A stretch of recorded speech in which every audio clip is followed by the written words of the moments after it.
Imagine watching the most beautiful sunset you've ever seen, knowing it will be the last one in the entire universe. Not just the last sunset you'll witness, but the final moment when any star anywhere will ever set behind any horizon. The sky fades from gold to deep purple, and as the last sliver of light disappears, darkness settles not just over your world, but over everything that has ever been or ever will be. Hello, and welcome to the Sleepy Astronomer. Tonight, we're embarking on perhaps the most profound journey we can take together, a gentle drift through deep time to witness the life and death of the universe's most enduring creation. We'll follow a single black hole from its violent birth in a collapsing star, through eons that make forever seem like a rough estimate, all the way to its final quantum whisper some 10 to the power of 69 years from now. If you're settling in for the first time, welcome aboard our contemplative voyage through the cosmos. And if you've travelled with me before to explore distant worlds and cosmic mysteries, it's wonderful to have you back among the stars. If you enjoy these peaceful explorations of the cosmos, I'd be grateful if you'd subscribe to join us for more cosmic journeys. A gentle like helps others discover these late-night wanderings through space and time. And if you're here for sleep, rest assured, there are no sudden noises, no jarring changes, just the steady rhythm of deep time unfolding. Whether you're tucked into bed, curled up in a favourite chair, or perhaps lying back where you can see the night sky through a window, I'm so glad you're here for this most expansive of all our journeys. Our path tonight leads us across timescales that dwarf human imagination. We'll witness a star collapse in seconds, then spend the next several hours watching what emerges from that collapse. A black hole that will outlive galaxies, outlast the concept of distance itself, and finally evaporate in a burst of light when the universe has grown so cold and vast that our current cosmos would seem like a single atom by comparison. There's something both humbling and oddly comforting about following one object across such vast stretches of time. In our daily lives, we're overwhelmed by constant change. Technology evolves, relationships shift, even the landscape around us transforms within a human lifetime. But here, in deep time, we find something different, a black hole that simply persists, patient, enduring, waiting through cosmic ages with a kind of stillness we can barely imagine.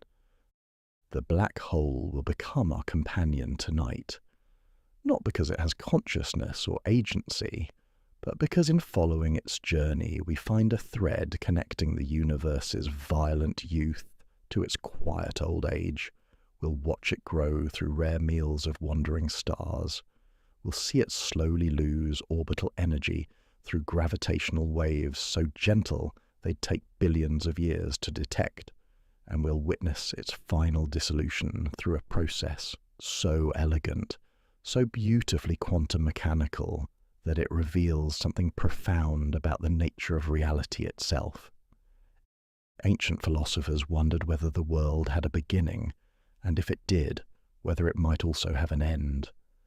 Tonight we're exploring something even stranger, that beginnings and endings are woven together, that creation requires destruction, that the most permanent seeming objects in the universe are themselves temporary. The black hole teaches cosmic patience, yes, but also cosmic impermanence. Nothing lasts forever. Not stars, not galaxies, not even black holes. Yet there's hope in this impermanence too. We exist during the universe's most interesting chapter, when stars still burn, when complexity still flourishes, when consciousness can emerge and contemplate its own cosmic context. The far future may be dark and empty, but our present moment is alive with a light and possibility. Understanding where it leads helps us appreciate where we are. So, settle in. Take a slow, deep breath. Let the day's concerns fade like that cosmic sunset we imagined. We're about to follow one object across the longest story ever told, from the collapse of a massive star to the final quantum fluctuations in an almost empty universe. The black hole is born in fire. It will die in whispers. But in between lies a tale of such patience, such persistence, such quiet endurance, that it changes how we think about time itself. Picture a star so massive that our sun would fit inside it like a marble inside a beach ball. It's been burning for just 10 million years, a brief flash compared to our sun's 10 billion year lifetime. But in that short span, it has exhausted every fuel source nature allows. Deep in its core, silicon has fused into iron, and with that final act of creation, the star has signed its own death warrant. Iron, you see, is the end of the line for nuclear fusion. Every element lighter than iron releases energy when it fuses.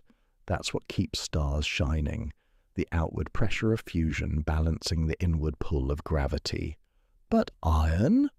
Iron takes more energy to fuse than it gives back. It's the cosmic equivalent of a dead-end street.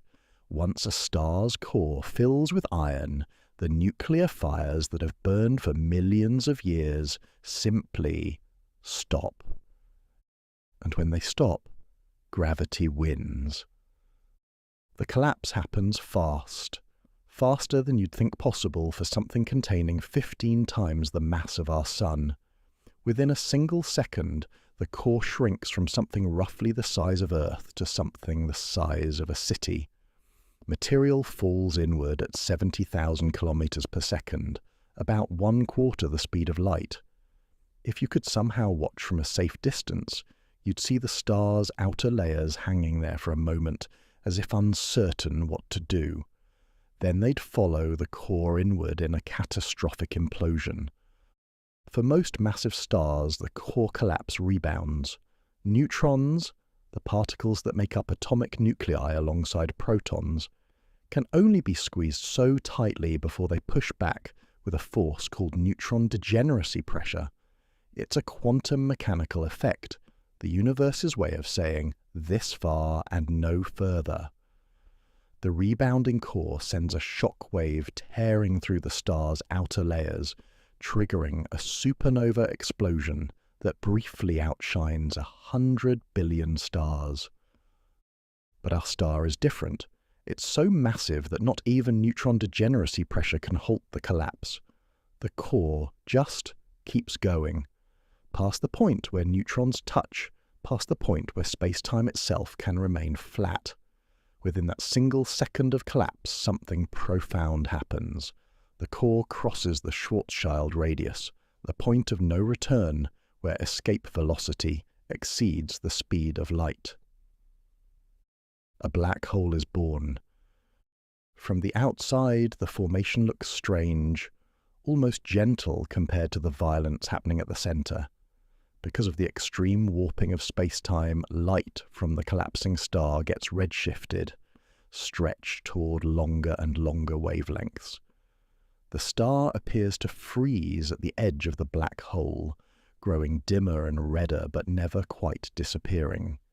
This is gravitational time dilation in action.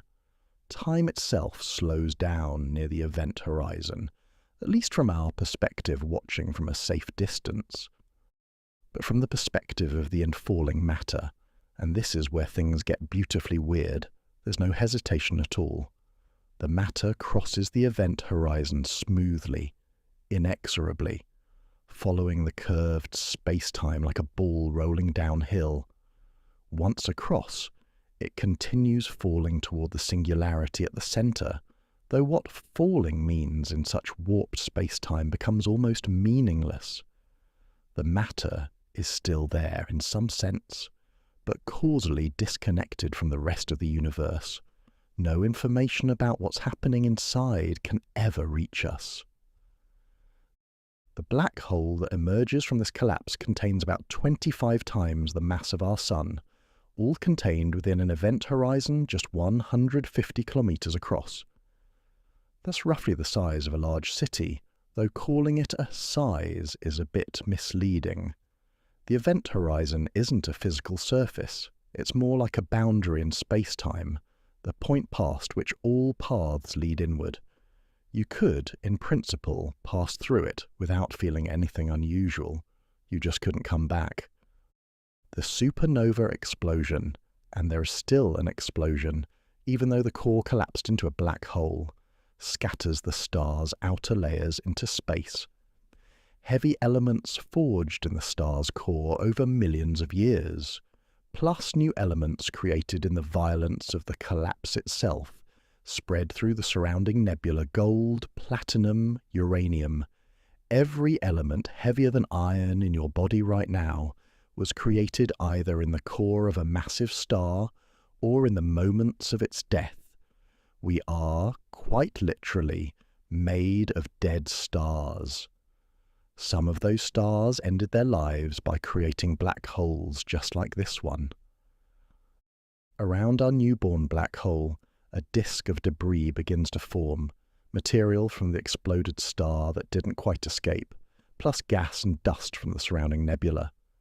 This accretion disk spirals inward, friction between particles heating it to millions of degrees. The disk glows brilliantly in X-rays, easily visible across the galaxy. From a distance, you might think the black hole itself is shining, but really it's the doomed material outside the event horizon, heating up in its final moments before crossing the point of no return. The black hole's gravity warps space-time for light years in every direction. Nearby stars find their orbits perturbed. Gas clouds passing too close get stretched into long tendrils by tidal forces, the difference in gravitational pull between the near side and far side of an object. This tidal stretching has the rather undignified name of spaghettification in scientific literature, which tells you something about astronomers' sense of humour. Already, even at birth, the black hole is doing something quantum mechanical that will become important many, many years from now. It's radiating. Stephen Hawking discovered this in 1974, a discovery so surprising that it took years for the physics community to fully accept it. Virtual particle pairs constantly pop into existence near the event horizon, an electron and positron perhaps, or two photons, borrowing energy from the quantum vacuum. Usually these pairs annihilate immediately, returning the borrowed energy, but occasionally one particle falls into the black hole while its partner escapes. To an outside observer, it looks like the black hole is emitting radiation. This Hawking radiation is absurdly faint for a black hole of our size, about 10 to the power of minus 28 watts, far dimmer than anything we could possibly detect. The black hole radiates at a temperature of roughly 10 to the power of minus 9 Kelvin, a billionth of a degree above absolute zero. For comparison, the cosmic microwave background radiation that fills all of space is currently about 2.7 Kelvin, billions of times warmer. At this temperature, the black hole absorbs far more energy from the universe than it radiates through Hawking radiation. It will be many trillions of years before the universe cools below the black hole's temperature, and this equation reverses. But we have time. The black hole has all the time in the universe, quite literally.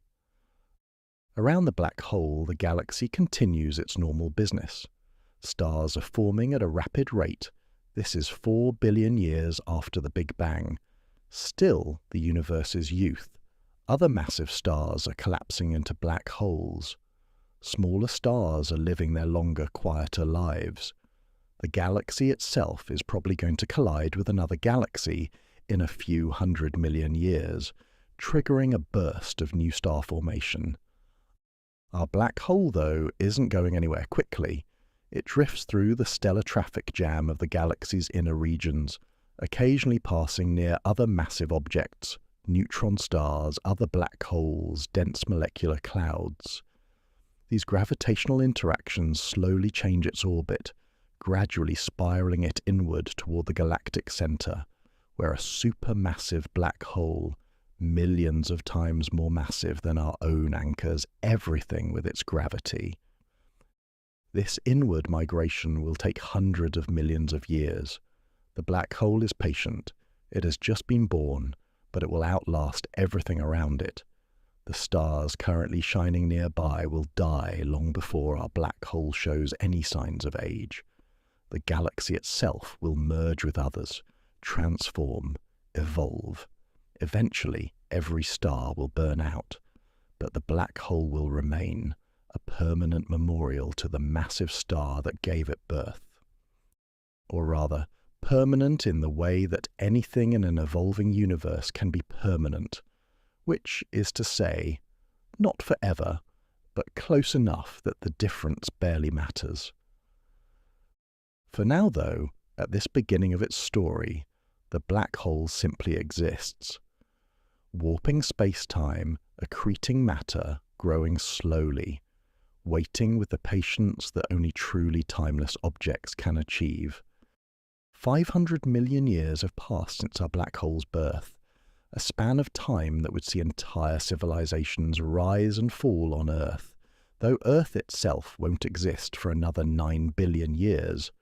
Through countless gravitational interactions with other massive objects, neutron stars, molecular clouds, other black holes, our companion has slowly migrated inward, spiraling toward the galactic center like water circling a drain.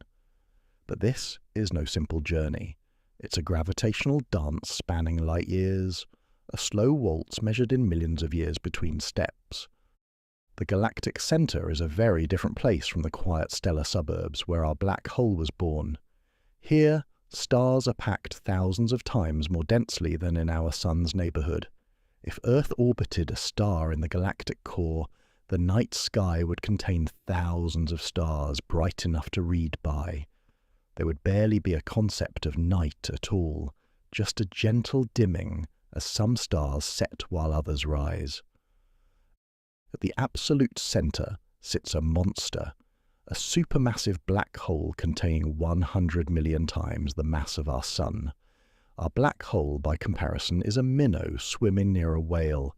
It settles into an orbit about 50 light-years out from this central giant, close enough to feel its gravitational influence, but far enough to maintain its independence for now.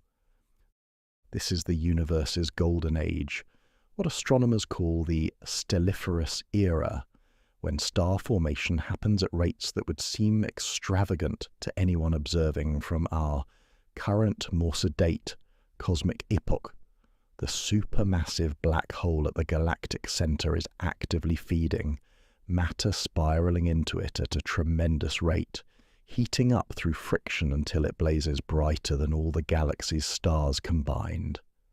This active galactic nucleus pumps out enough energy to sterilize any planets within thousands of light years. If life exists elsewhere in this galaxy, and statistically it probably does, it's staying well clear of the center. Our black hole is feeding too, though more modestly. Gas clouds passing nearby get tidally disrupted, pulled apart by the difference in gravitational force between their near and far sides. The disrupted matter doesn't fall straight in. Angular momentum, that frustrating physical law that makes nothing in space simple, forces it to spiral inward instead. An accretion disk forms, material orbiting faster and faster as it approaches the event horizon. Friction between particles heating the disk to millions of degrees. The disk glows brilliantly in X-rays.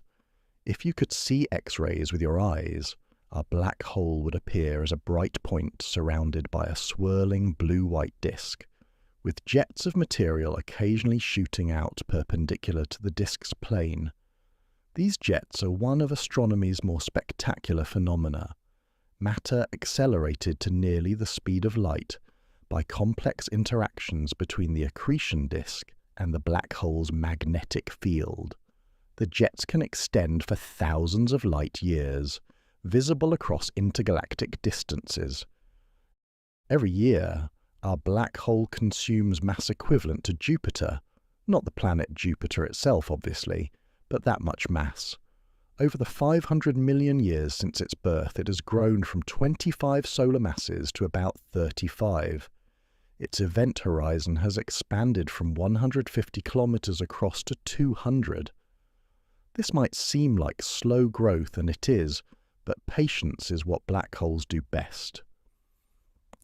Occasionally, something more dramatic happens.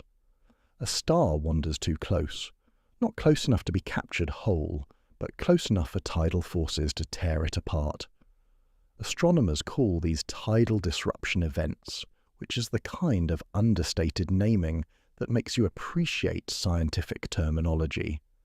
Half the star's mass gets flung into space at high velocity. The other half spirals into the accretion disk, causing the black hole's X-ray luminosity to increase 1,000-fold for weeks or months before fading back to normal levels. These tidal disruption events happen roughly once every 10,000 years for our black hole, often enough to matter over cosmic time, rare enough that we could watch for a human lifetime and probably never see one. Deep time is funny that way. Events that are common on cosmic scales remain rare on human scales. Our black hole isn't alone in its orbit around the galactic center.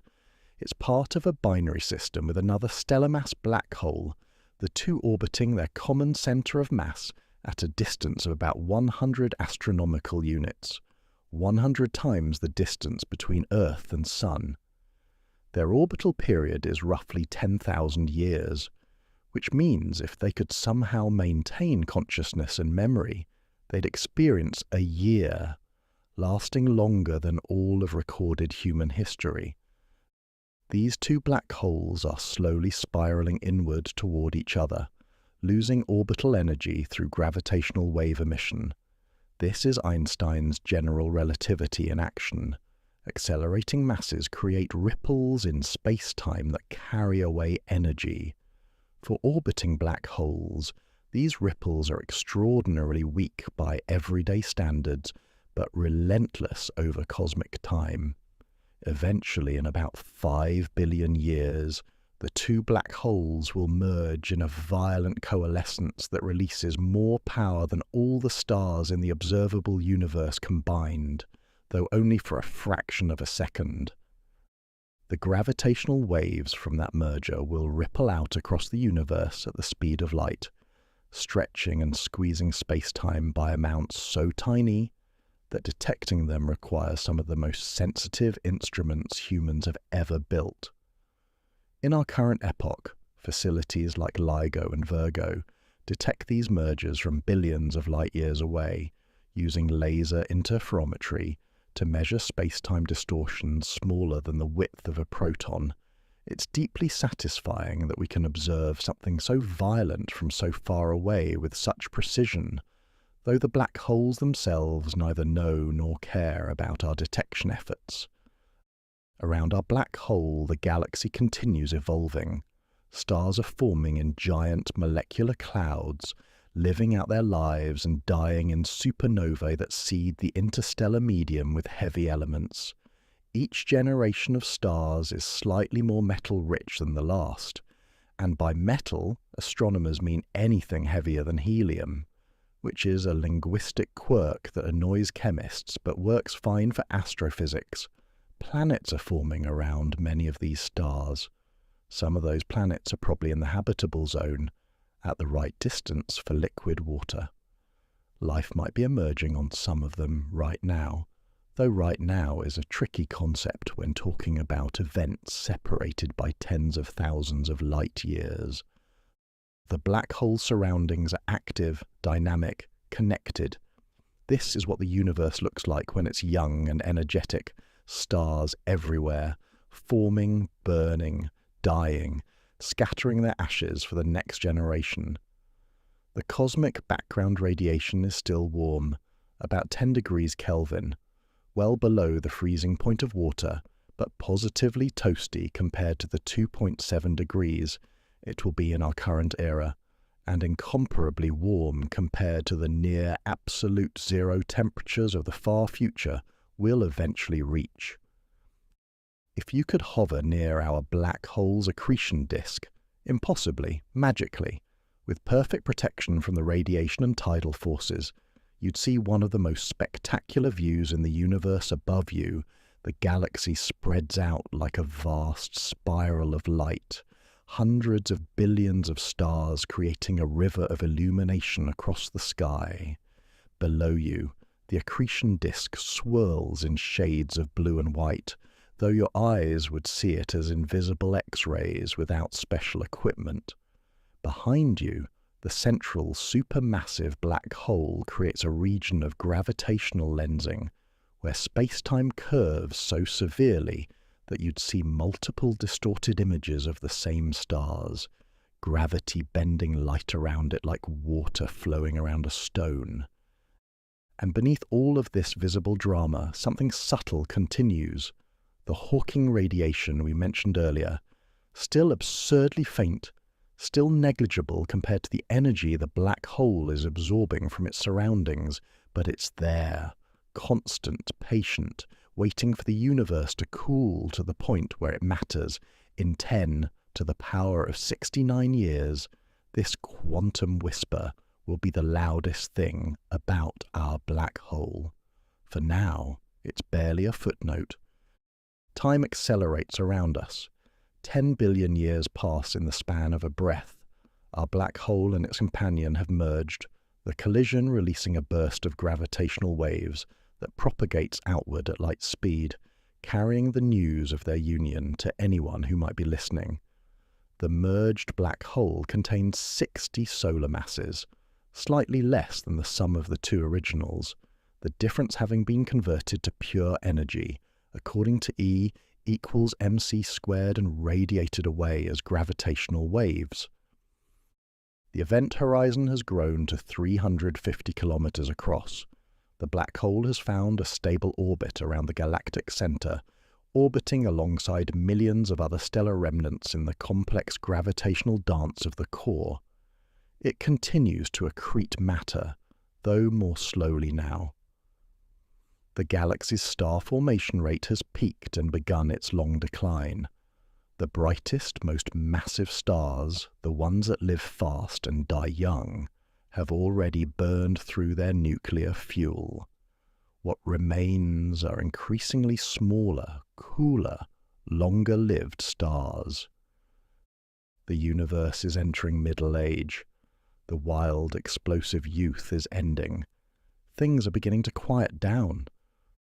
But our black hole barely notices.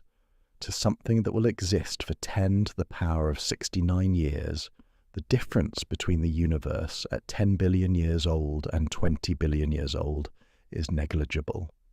It's all still just the beginning, the opening scene of a story that will play out across timescales that make eternity seem like an understatement. The black hole waits. It's remarkably good at waiting. Imagine returning to a place you knew in childhood, a forest perhaps, and finding it utterly transformed. The ancient trees you climbed have fallen, the stream has dried.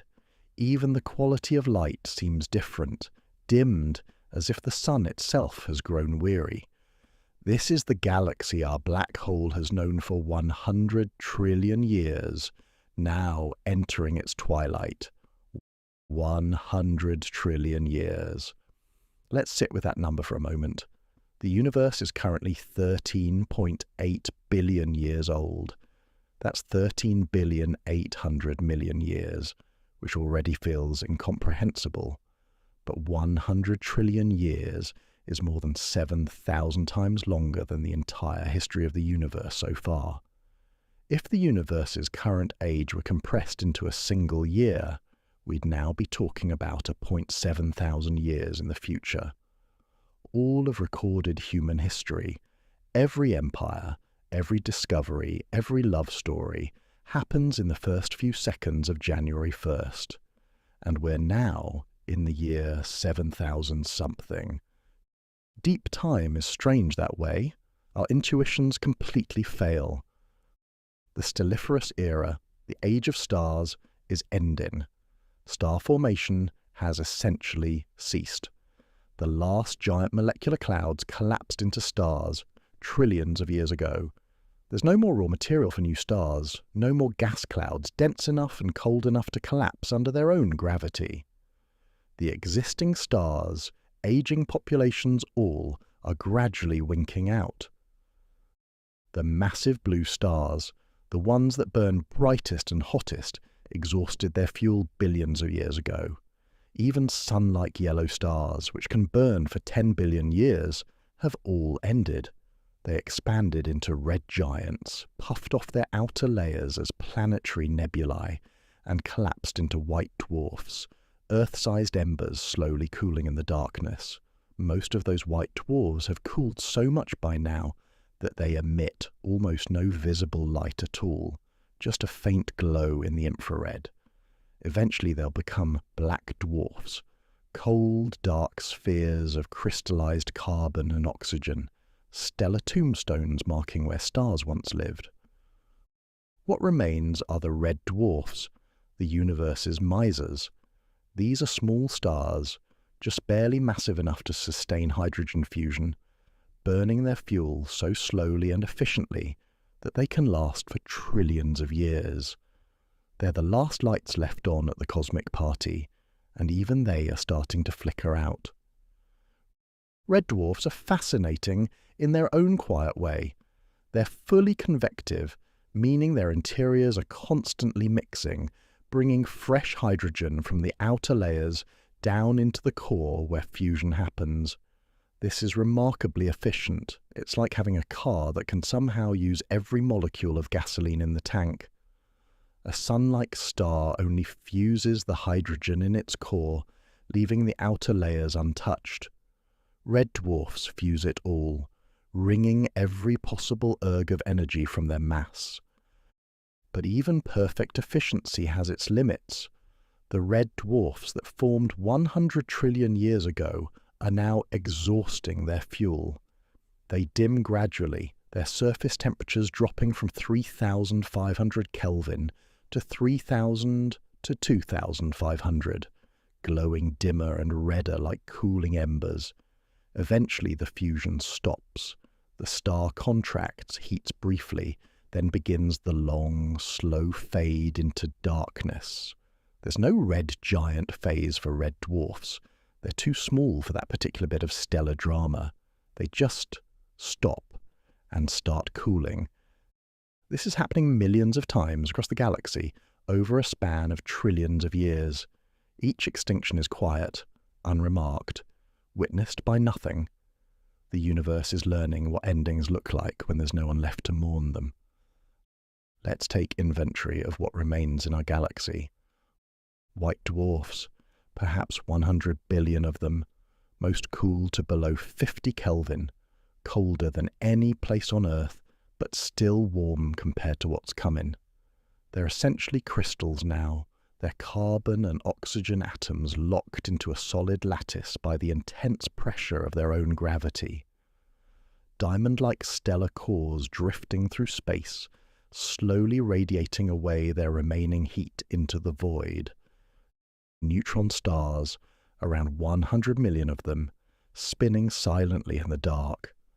Some might still emit faint pulses of radio waves, though after 100 trillion years, most have spun down to near stillness.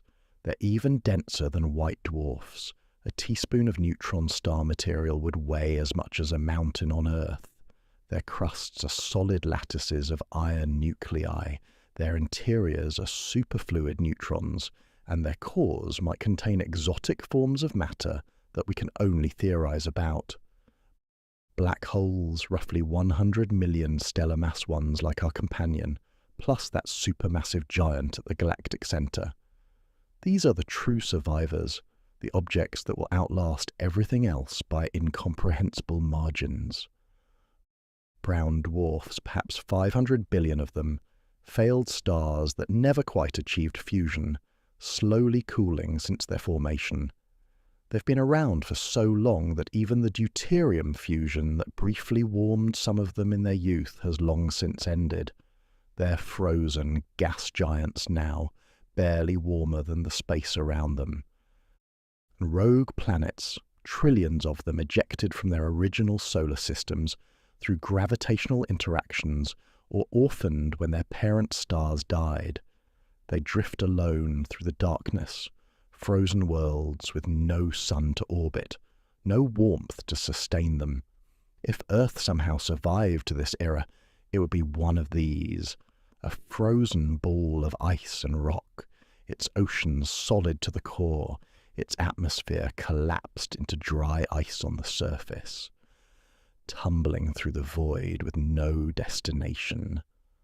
Our black hole's status hasn't changed much. It's still 60 solar masses, event horizons still 350 kilometers across, still orbiting the galactic center at about 50 light-years out, but its environment has transformed completely. The last significant accretion event, a small molecular cloud drifting too close, happened 10 billion years ago. Since then, almost nothing. The galaxy has run out of loose gas and dust. Everything is either locked up in stellar remnants or has been blown away by ancient supernovae and stellar winds. The accretion disk that once glowed so brightly in X-rays has long since dispersed.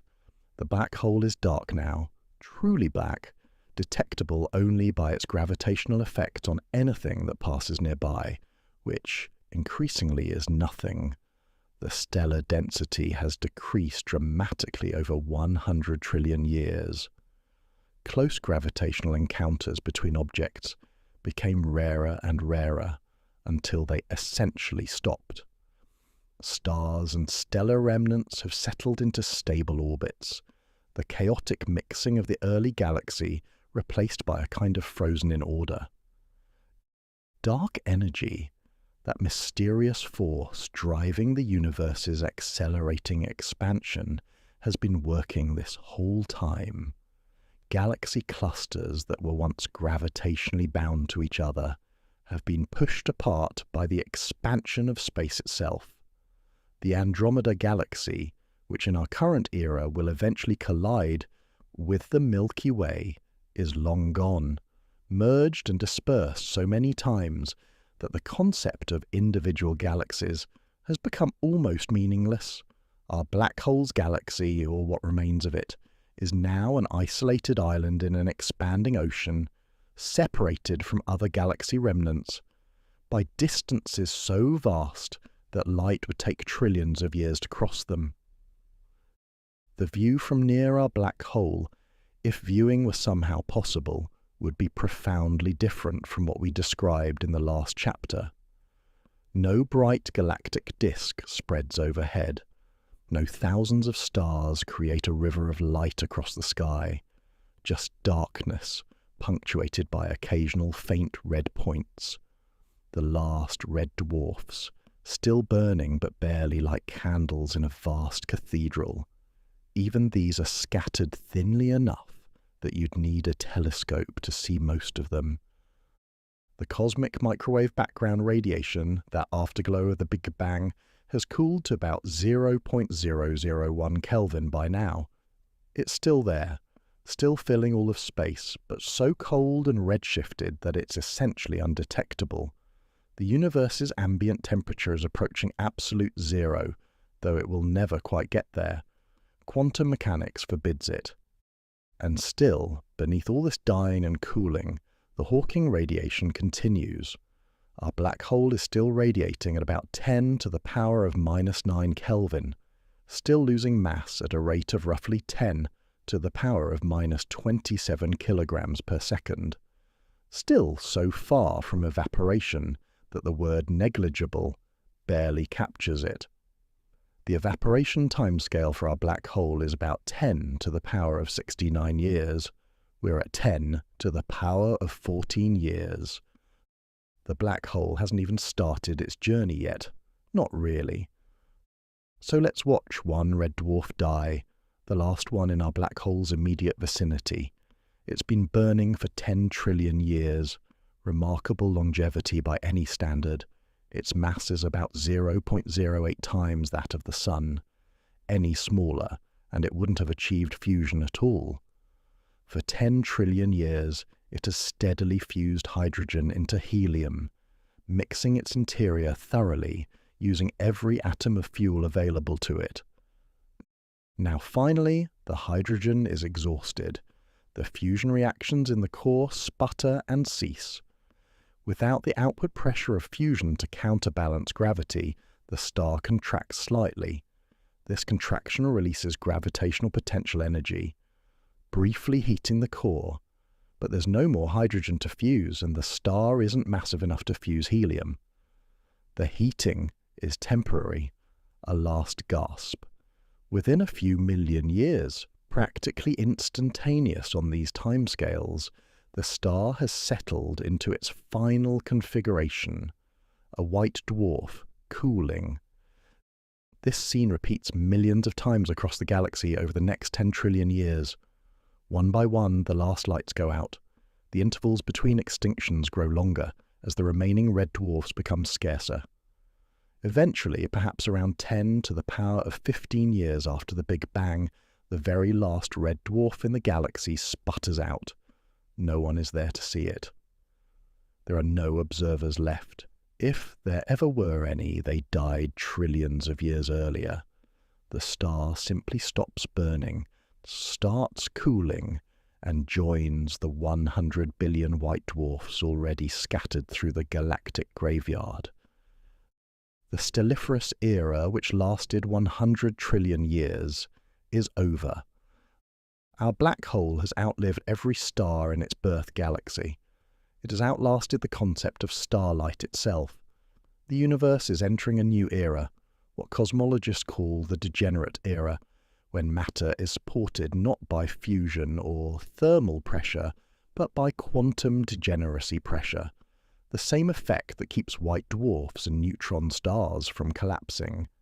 It's an era defined not by creation and destruction, not by the drama of stellar birth and death, but by patient decay, by waiting, by cooling.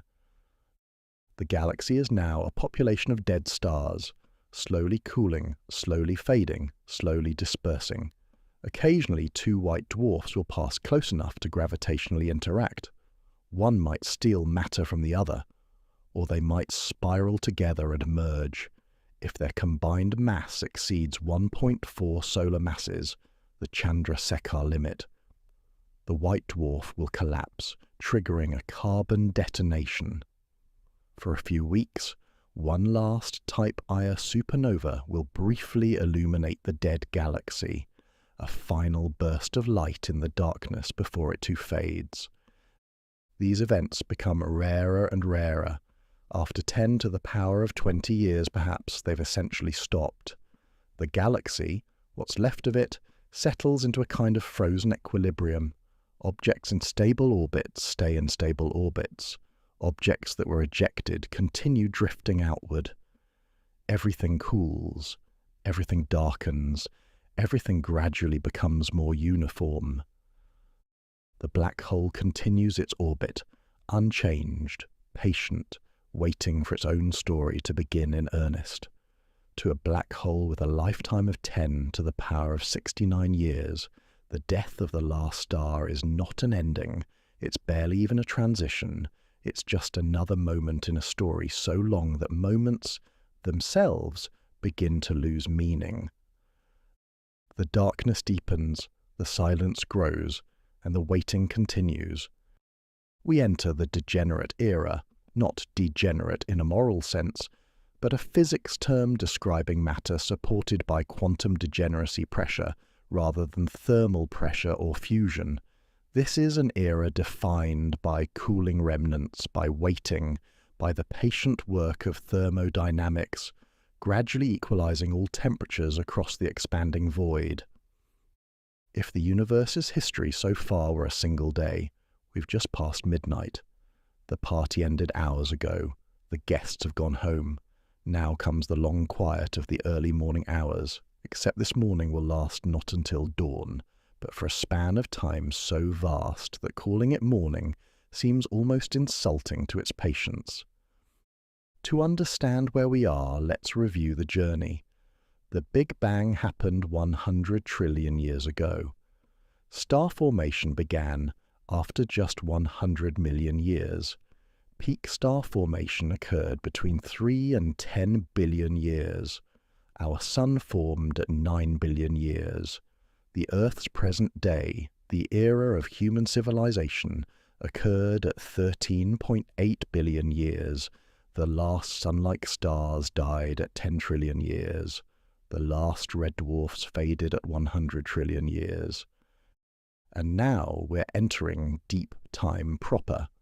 Ahead lie 10 to the power of 40 years of gradual decay, a number so large it defies imagination.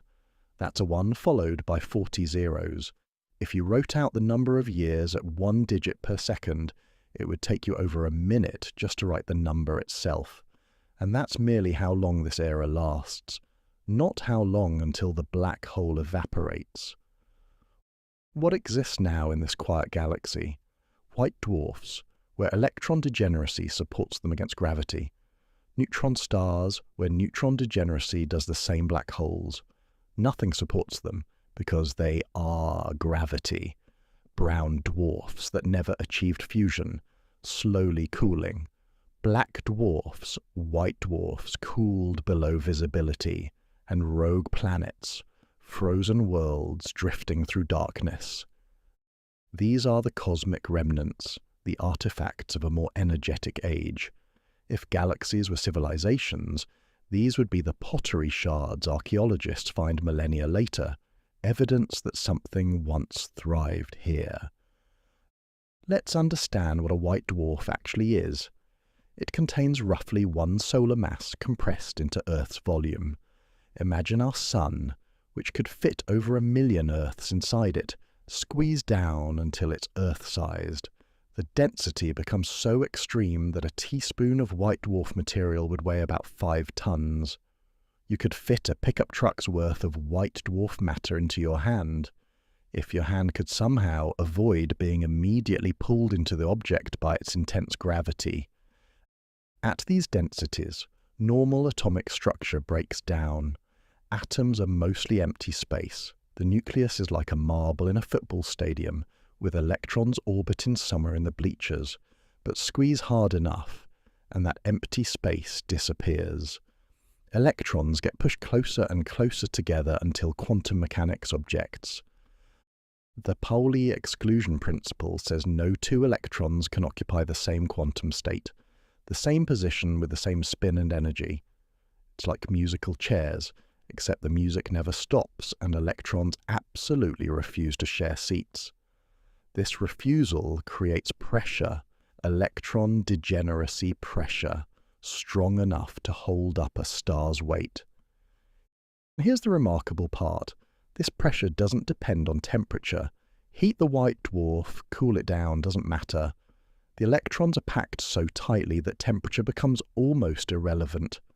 The star is held up by a quantum rule, not by thermal energy. It's supported by physics saying, no, you can't compress this any further, rather than by anything actually pushing outward. White dwarfs cool according to Mestel's cooling law, a delightfully predictable equation that tells us exactly how fast a white dwarf loses heat. They cool quickly at first, then ever more slowly, approaching absolute zero asymptotically like a mathematical limit you can approach but never quite reach. After 10 billion years, a white dwarf has cooled to about 5,000 Kelvin, white hot, glowing like a dim star. After 100 billion years, 2,000 Kelvin, red hot like cooling metal. After 1 trillion years, 500 Kelvin, an infrared glow invisible to human eyes. After 10 trillion years, 200 Kelvin, colder than Earth's Antarctic. After 100 trillion years, where we are now, about 50 Kelvin, barely warmer than space itself. after 1 quadrillion years. 10 Kelvin after 10 quadrillion years. 5 Kelvin, approaching the cosmic background temperature. Eventually, the white dwarf's temperature will match the cosmic microwave background, the universe's ambient temperature. But even then, it won't stop cooling because the universe itself is cooling. It's a race toward absolute zero that both contestants will lose, because quantum mechanics forbids actually reaching perfect zero temperature. White dwarfs cooled below 5 Kelvin earn a new name, black dwarfs. They no longer emit visible light. Black in the sense that they're dark, not in the sense that they trap light like black holes. They're just cold spheres of crystallized carbon and oxygen floating through space. Stellar tombstones marking where fusion once burned. At the core, the carbon and oxygen atoms have arranged themselves into a crystal lattice. Essentially, the white dwarf's heart has become a diamond the size of Earth, weighing as much as the Sun, drifting through the cosmic void. If you could somehow visit one, ignoring the intense gravity that would immediately crush you, you'd be standing on the surface of the universe's largest gemstone. These black dwarfs are effectively eternal on human timescales. They'll outlast any civilization, any planet, any star. But even they're temporary. We'll see why in a moment. Neutron stars follow a similar process, but more extreme. They start their lives hot, billions of degrees at birth, heated by the gravitational collapse that formed them. But like white dwarfs, they cool over time. After 10,000 years, roughly 1 million Kelvin. After 1 billion years, roughly 100,000 Kelvin. After 1 trillion years, roughly 1,000 Kelvin. After 100 trillion years, where we are now, roughly 100 Kelvin. The crust of a neutron star is solid, a lattice of iron nuclei packed so tightly that it makes diamond look like cotton candy. Below that, neutrons exist in a superfluid state, flowing without friction or viscosity, and at the core, we're not entirely sure. Perhaps quark matter, where neutrons themselves break down into their constituent quarks. Perhaps something stranger still, neutron star interiors probe physics at densities we can barely imagine, let alone recreate in laboratories. Time for a check-in with our companion. Our black hole has a mass of approximately 65 solar masses. It's 100 trillion years old. Its temperature sits at 10 to the power of -9 Kelvin, 1/1000th of a degree above absolute zero. The event horizon spans 380 kilometers across.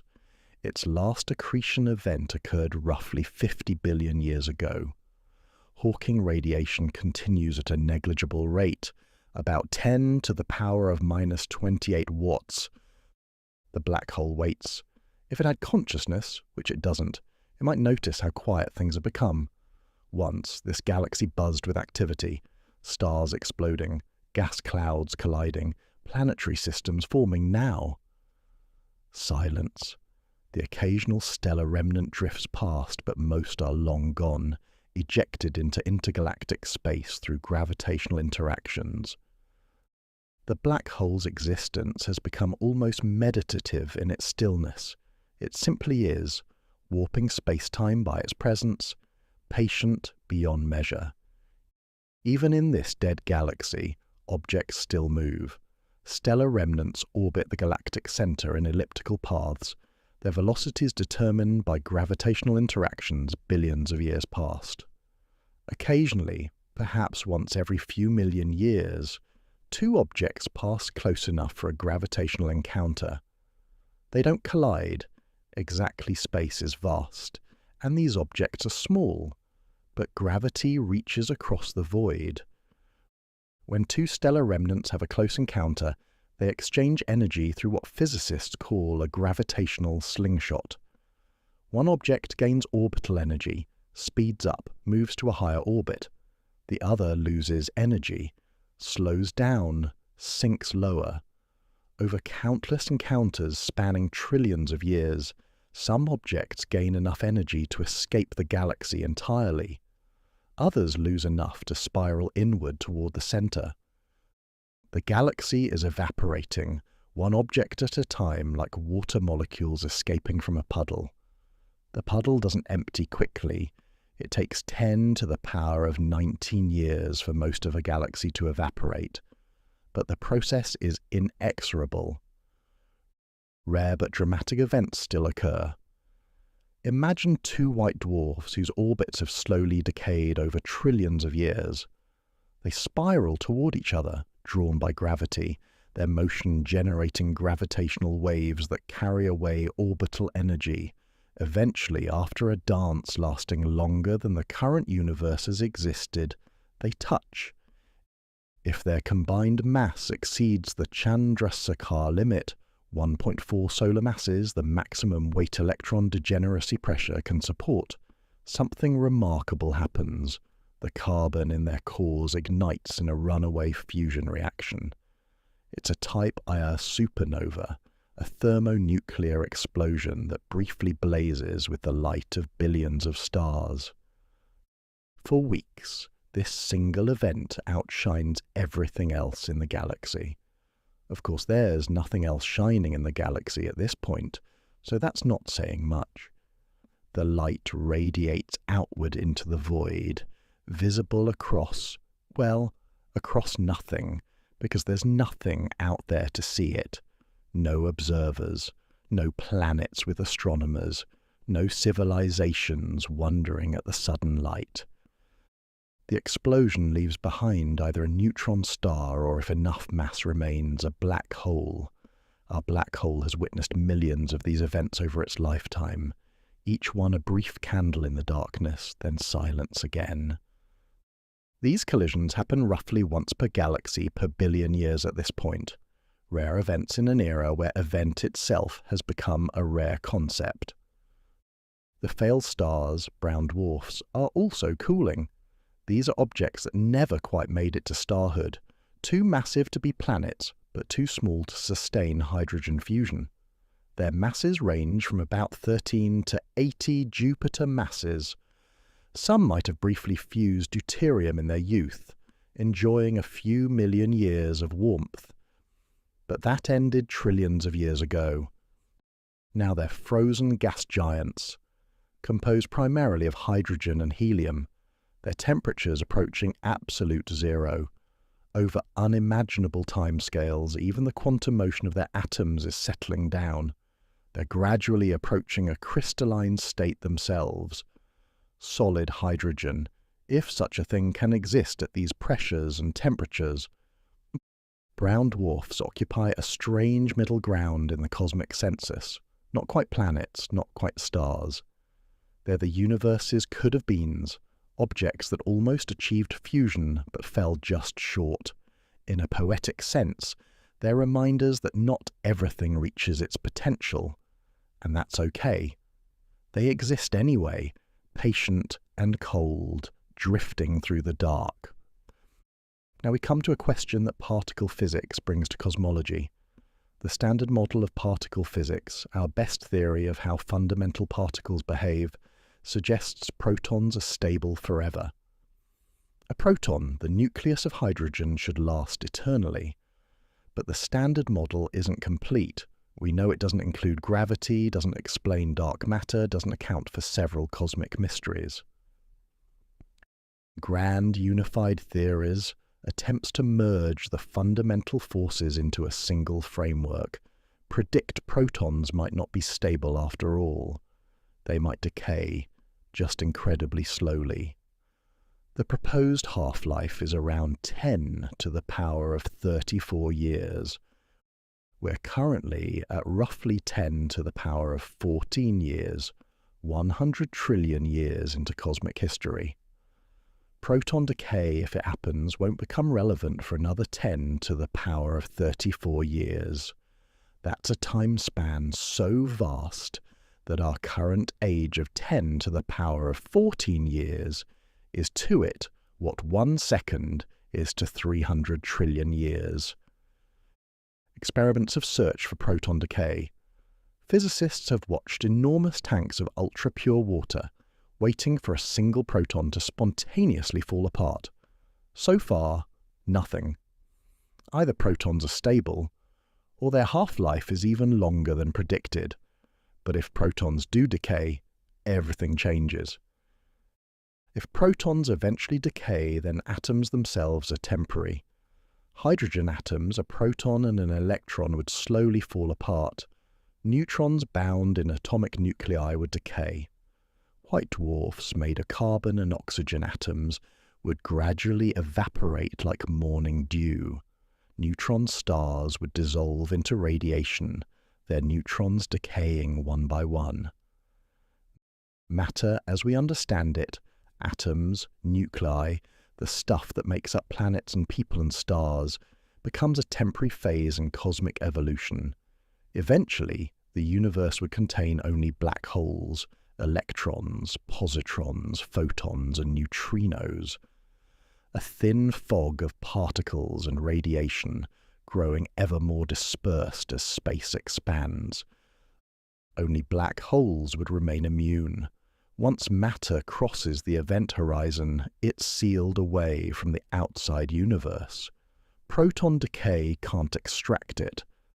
A proton might decay into a positron, an anti-electron, the antimatter version of an electron, and a neutral pion, a particle made of a quark and its own antiquark. The pion immediately decays into two photons, particles of light. The net result, a flash of gamma radiation and a positively charged particle. The positron doesn't last long either. It soon encounters an electron. There are plenty of electrons around from all those decaying atoms. When matter meets antimatter, they annihilate, converting their mass into energy. According to Einstein's famous equation, two more photons flash into existence. In the end, matter becomes light. Mass becomes energy. The substance of white dwarfs and neutron stars transforms into radiation that spreads through the expanding universe, growing ever more diluted and redshifted. Let's try to grasp proton decay's timescale. The universe is currently 13.8 billion years old, which we can write as 1.38 times 10 to the power of 10 years. Proton half-life, if it occurs, is 10 to the power of 34 years. The ratio between these numbers equals 10 to the power of 24. That's 1 trillion times longer. Here's one way to visualize it. If the universe's entire current age, from the Big Bang to now, encompassing the formation of galaxies, stars, planets, and everything we've ever known, if all of that were compressed into a single second, then the proton half-life would be roughly 300 million billion years. Alternatively, imagine the universe has existed for one day. In that scale, proton decay becomes relevant after 2 trillion years have passed. The numbers stop meaning anything to human intuition at these scales. We're beyond metaphor, beyond visualization. We can write the mathematics, but truly grasping the duration becomes impossible. This is the bulk of the black hole's existence, waiting. Occasionally, perhaps once every 100 million years, a stellar remnant passes close enough to be captured. Its orbit decays through gravitational wave emission, and eventually it spirals into the event horizon. The black hole gains perhaps one solar mass every 10 trillion years, imperceptibly slow growth. Between these rare meals, the black hole simply exists. Its event horizon barely grows. Its temperature remains incomprehensibly low at 10 to the power of -9. Kelvin Hawking radiation continues at 10 to the power of -28 watts, a number so small it's effectively zero by human standards. At this rate, the black hole would take 10 to the power of 69 years to evaporate completely. We're at 10 to the power of 14 years. It has barely begun its existence. Less than 1 trillionth of a percent of its lifetime has passed. The black hole is patient. It doesn't grow impatient, doesn't wonder when things will change, doesn't wish for faster times. It simply warps space-time by existing moment after moment across spans that make geological ages seem like eye blinks. Humans struggle with patience. Waiting 5 minutes in line feels tedious. Waiting weeks for test results feels interminable. Waiting years for a goal feels like sacrifice. Yet here, we're contemplating waits measured not in years or centuries or millennia, but in trillions upon trillions of years. The black hole teaches cosmic patience. It doesn't struggle against time or wish for acceleration. It doesn't try to speed up the universe's cooling or hasten its own evaporation. It simply is, existing without effort, persisting without trying. There's something profound in this, perhaps even something we can apply to human scales. Patience isn't about enduring discomfort while waiting. It's about existing fully in the present moment, whether that moment is the first or the trillionth. The Taoist concept of Wu Wei translates roughly as effortless action, or action without action, going with the flow of nature rather than struggling against it. The black hole embodies Wu Wei perfectly. It doesn't try to persist. Persistence is simply its nature. It doesn't struggle to endure. Endurance happens automatically. It doesn't act to warp space-time. Space-time curves naturally in its presence. It doesn't pursue matter. Matter falls in naturally if it comes close enough. The black hole is perfectly itself without effort. It requires no energy to be what it is. It doesn't maintain its existence through constant work. Existence simply continues. In the Tao Te Ching, Lao Tzu writes, "The Tao does nothing, yet nothing is left undone." The black hole does nothing. It has no agency, no intention, yet it shapes the space-time around it, captures anything that comes too close, and will eventually evaporate according to quantum mechanics, all without doing anything. Ancient Buddhist texts describe cosmic time through metaphor. Imagine a rock 16 miles in every direction, a massive cube of solid stone. Once every 100 years, a piece of silk cloth brushes against it, so gently it barely makes contact. Eventually, after countless brushes of silk, the rock wears away to nothing. When it's completely eroded, every last grain gone, one kalpa has passed. Multiple kalpas must pass before certain cosmic events occur in Buddhist cosmology. It's a way of expressing timescales beyond human comprehension. The degenerate era we're describing would require countless kalpas. If the entire rock and silk metaphor represented just 1 second, we'd still be waiting billions of years for proton decay. The Buddhist texts were reaching for these vast timescales and found that ordinary numbers wouldn't suffice. They needed metaphor. We're beyond even metaphor now. We're in the realm of pure mathematics, where numbers express durations that dwarf all stories, all legends, all myths. Imagine sitting on a beach watching the waves. Each wave that breaks on shore represents 1 trillion years. You sit and watch, wave after wave. The tide is coming in, slowly, patiently. The tide's arrival represents 10 to the power of 34 years, the era of proton decay. You sit by this ocean watching waves for longer than oceans have existed on Earth, longer than Earth itself has orbited the Sun, longer than the Sun has burned. The black hole sits with you, silent companion, patient witness, content to exist wave after wave after wave. And still, the tide is far from shore. One more change has occurred.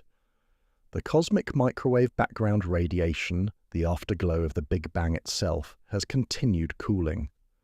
At the moment of photon decoupling, about 380,000 years after the Big Bang, this radiation had a temperature of about 3,000 Kelvin, roughly the surface temperature of a red dwarf star. By the time of human civilization, 13.8 billion years later, it had cooled to 2.7 Kelvin, just barely above absolute zero, but still detectable with radio telescopes. Now, at 100 trillion years, it has cooled to roughly 0.001 Kelvin. Its wavelength has been stretched by cosmic expansion from microwave to radio to even longer wavelengths, perhaps kilometers long by now. It's effectively undetectable. The universe's ambient temperature is approaching absolute zero, limited only by quantum zero-point energy, the irreducible quantum fluctuations that prevent anything from being perfectly still. Meanwhile, space continues expanding. Galaxy clusters that were once millions of light-years apart are now trillions of light-years distant.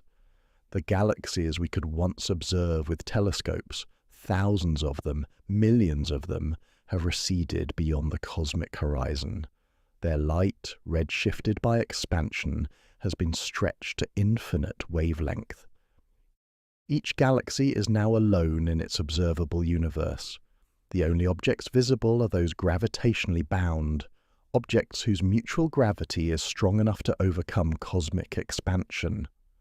Our galaxy's remnants, the objects orbiting the central supermassive black hole, can still see each other.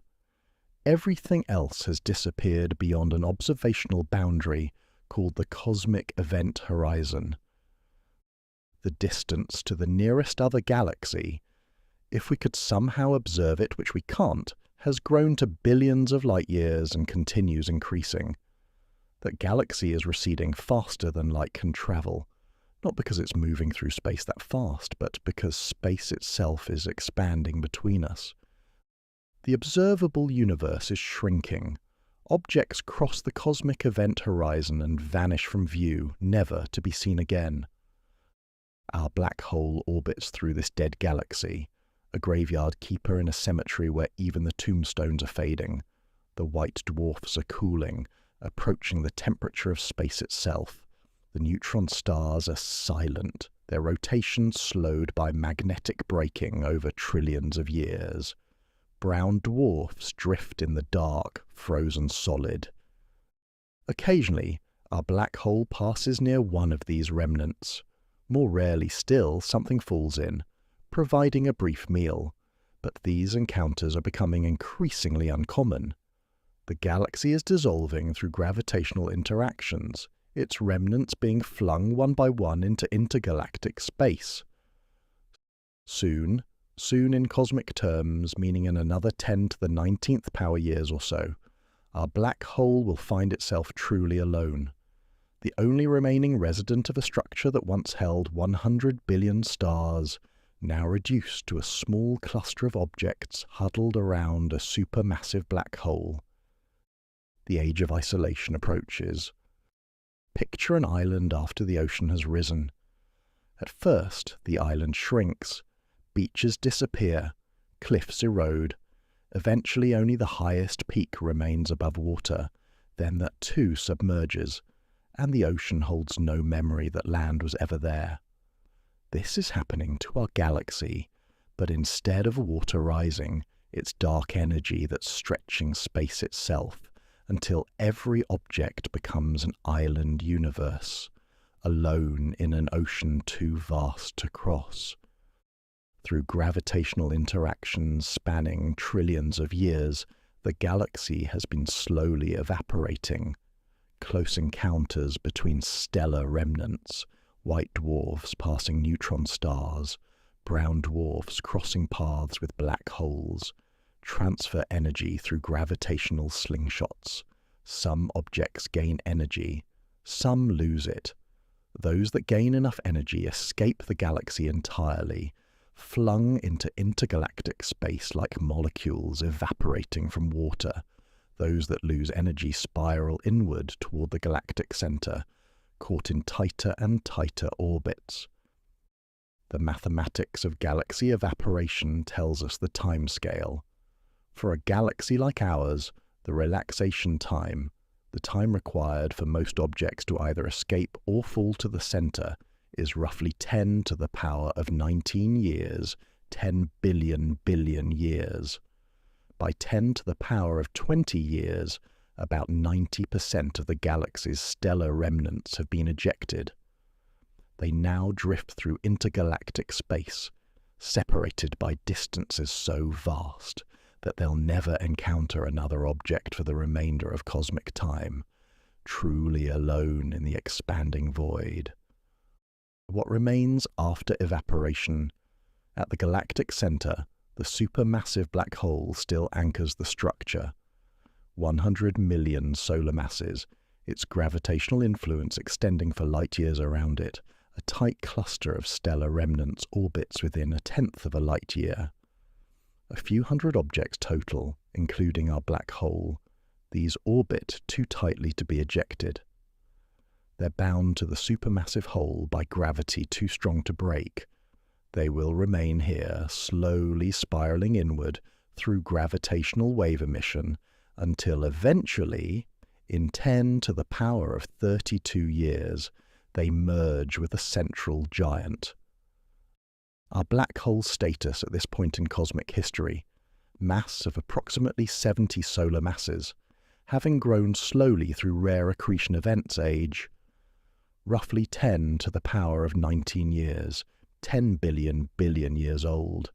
Its orbit has decayed significantly. It now circles just 0.05 light years from the supermassive black hole, completing one orbit every 1,000 years. This might sound fast, but remember, 1,000 years is nothing on these timescales. The orbit is slowly shrinking as gravitational waves carry away orbital energy. Einstein's general relativity predicts that accelerating masses create ripples in space-time itself, gravitational waves. These waves travel at light speed, stretching and compressing space as they pass orbiting black holes, radiate gravitational waves continuously, and these waves carry away energy. Energy loss causes the orbit to shrink. The process accelerates as the orbit decays. Tighter orbits mean faster motion. Faster motion means stronger gravitational wave emission. Stronger emission means faster orbital decay. It's a feedback loop that ultimately leads to merger. Currently, our black hole radiates about 10 to the power of minus 15 watts as gravitational waves. Incredibly tiny but continuous. Over billions of trillions of years this adds up. The orbital period has decreased from an initial 100,000 years to just 1,000 years now. The rate of inspiral is increasing. Still, it will take roughly 10 to the power of 32 years until merger, a number that makes our current timescale of 10 to the power of 19 years seem brief by comparison. If you could somehow observe from near our black hole at this point in cosmic history, what would you see? The sky would be completely black. No stars visible, all have died, or been ejected trillions of years ago. The supermassive black hole itself is invisible, having nothing to accrete. Without an accretion disk, without infalling matter heating up and glowing, it's just a region of curved space-time, detectable only by its gravitational influence, not by any light it emits. Occasionally, perhaps once per million years, a stellar remnant passes by. These encounters are the only events in a cosmos that has otherwise fallen silent. No light sources remain. The cosmic microwave background has been redshifted to undetectability, its temperature now around 10 to the power of minus 15 Kelvin, 10 quadrillionths of a degree above absolute zero, colder than anything humans ever achieved in laboratories, colder than the interior of any star that ever existed. The scale of emptiness at this point defies description. Ejected stellar remnants are now separated by millions of light years on average. The average density of the universe has fallen to roughly 1 particle per cubic meter and falling. Dark energy continues to drive cosmic expansion, stretching space, making distances grow. The distance to the nearest galaxy, if we could somehow observe it, which we can't, has grown to trillions of light years and continues increasing exponentially. These other galaxies are beyond the cosmic event horizon, an observational boundary beyond which objects recede faster than light can travel, not because they're moving through space faster than light, but because space itself between us and them is expanding faster than light can cross it. Once an object crosses this horizon, it's gone from view forever. No signal from it can ever reach us. No information can traverse that distance. Each galaxy has become an isolated pocket universe, alone in its own cosmic bubble. Dark energy now completely dominates cosmic evolution. Matter density is negligible. The few remaining stellar remnants are separated by distances so vast their gravitational influence on each other is effectively zero radiation. Density is even less. The few photons remaining have been redshifted to wavelengths of kilometers or more. Dark energy maintains constant density per unit volume. As space expands, more dark energy effectively appears. The expansion rate increases, the cosmic event horizon shrinks, the observable universe contracts. Currently, the cosmic event horizon sits at roughly 16 billion light-years away, but this distance is shrinking. As expansion accelerates, objects that were once visible cross the horizon and vanish. Eventually, the only objects that will remain visible are those gravitationally bound, held together by mutual gravity strong enough to overcome cosmic expansion. Our galaxy's remnants, the objects orbiting the central supermassive black hole, can still see each other in the sense that they remain within each other's light cones. Everything else has disappeared. There's something profound in contemplating this isolation. Loneliness, in human terms, is the recognition of separation without hope of reunion.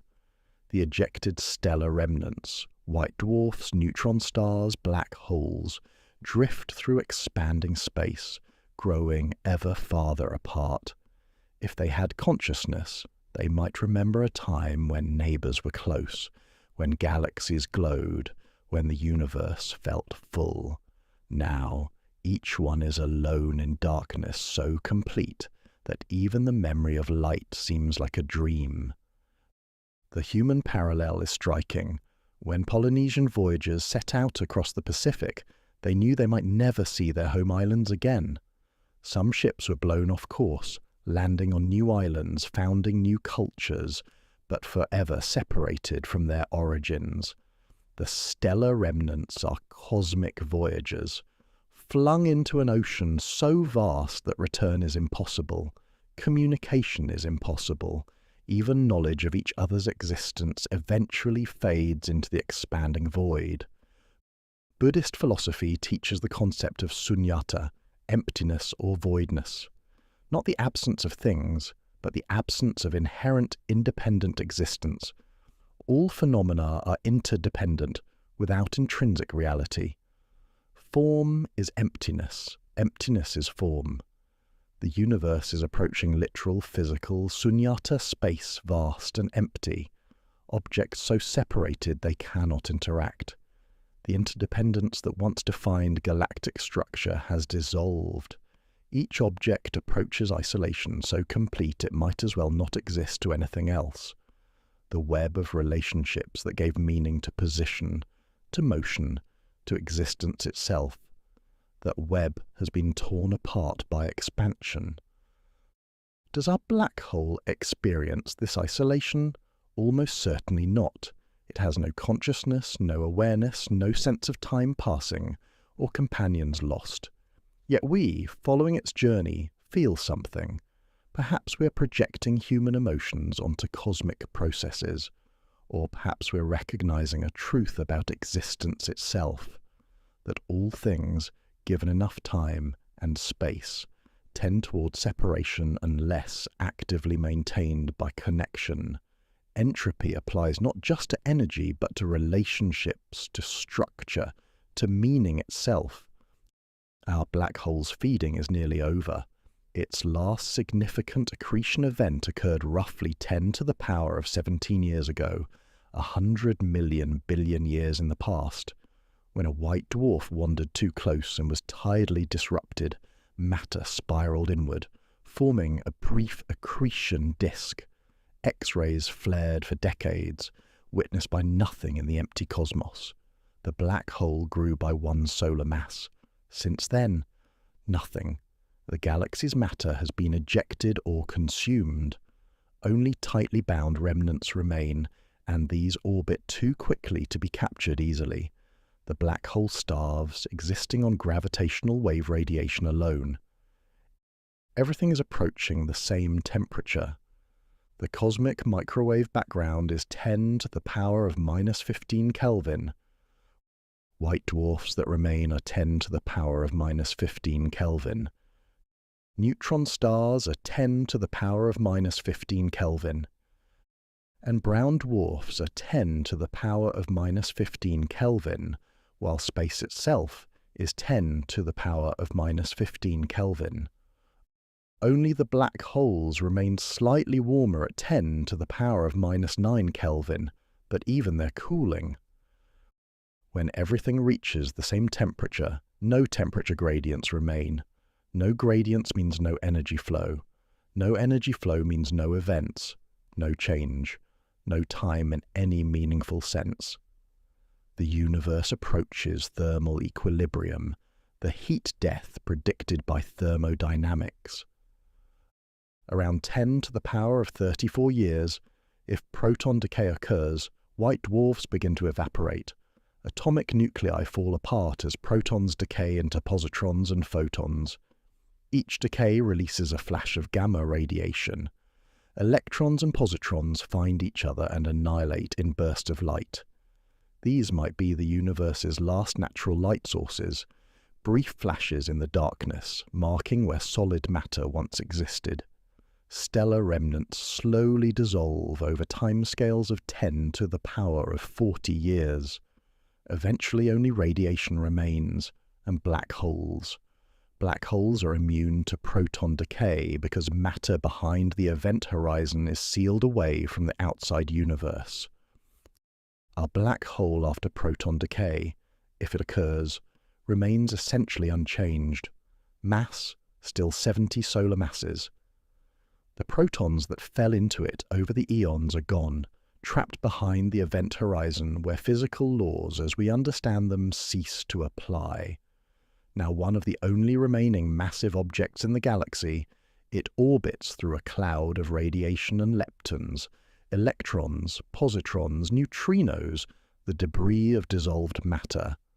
White dwarfs and neutron stars have evaporated. Brown dwarfs have dissolved. Only black holes remain, slowly spiraling toward their inevitable merger with the supermassive central giant. And Hawking radiation, whisper quiet for eons, is becoming significant. The black hole's temperature is still incredibly low, 10 to the power of minus 9 Kelvin, but the cosmic background is now even lower at 10 to the power of minus 20 Kelvin. For the first time in its existence, the black hole is warmer than its surroundings. It begins to lose more mass energy than it gains from the environment. Evaporation begins in earnest, though still incredibly slowly. The process that will dominate the black hole's final chapter, the process that will ultimately return its mass energy to the universe, has finally become the dominant factor in its evolution. Despite the emptiness, gravitational lensing effects persist. The supermassive black hole's gravity still bends any stray photon that passes near it. If there were background light, which there isn't, you'd see Einstein rings, multiple images of distant objects, light bent around the black hole's curved space-time. But in this dark era, there's nothing to lens. The geometry of space-time remains warped, but there's no light to reveal that warping.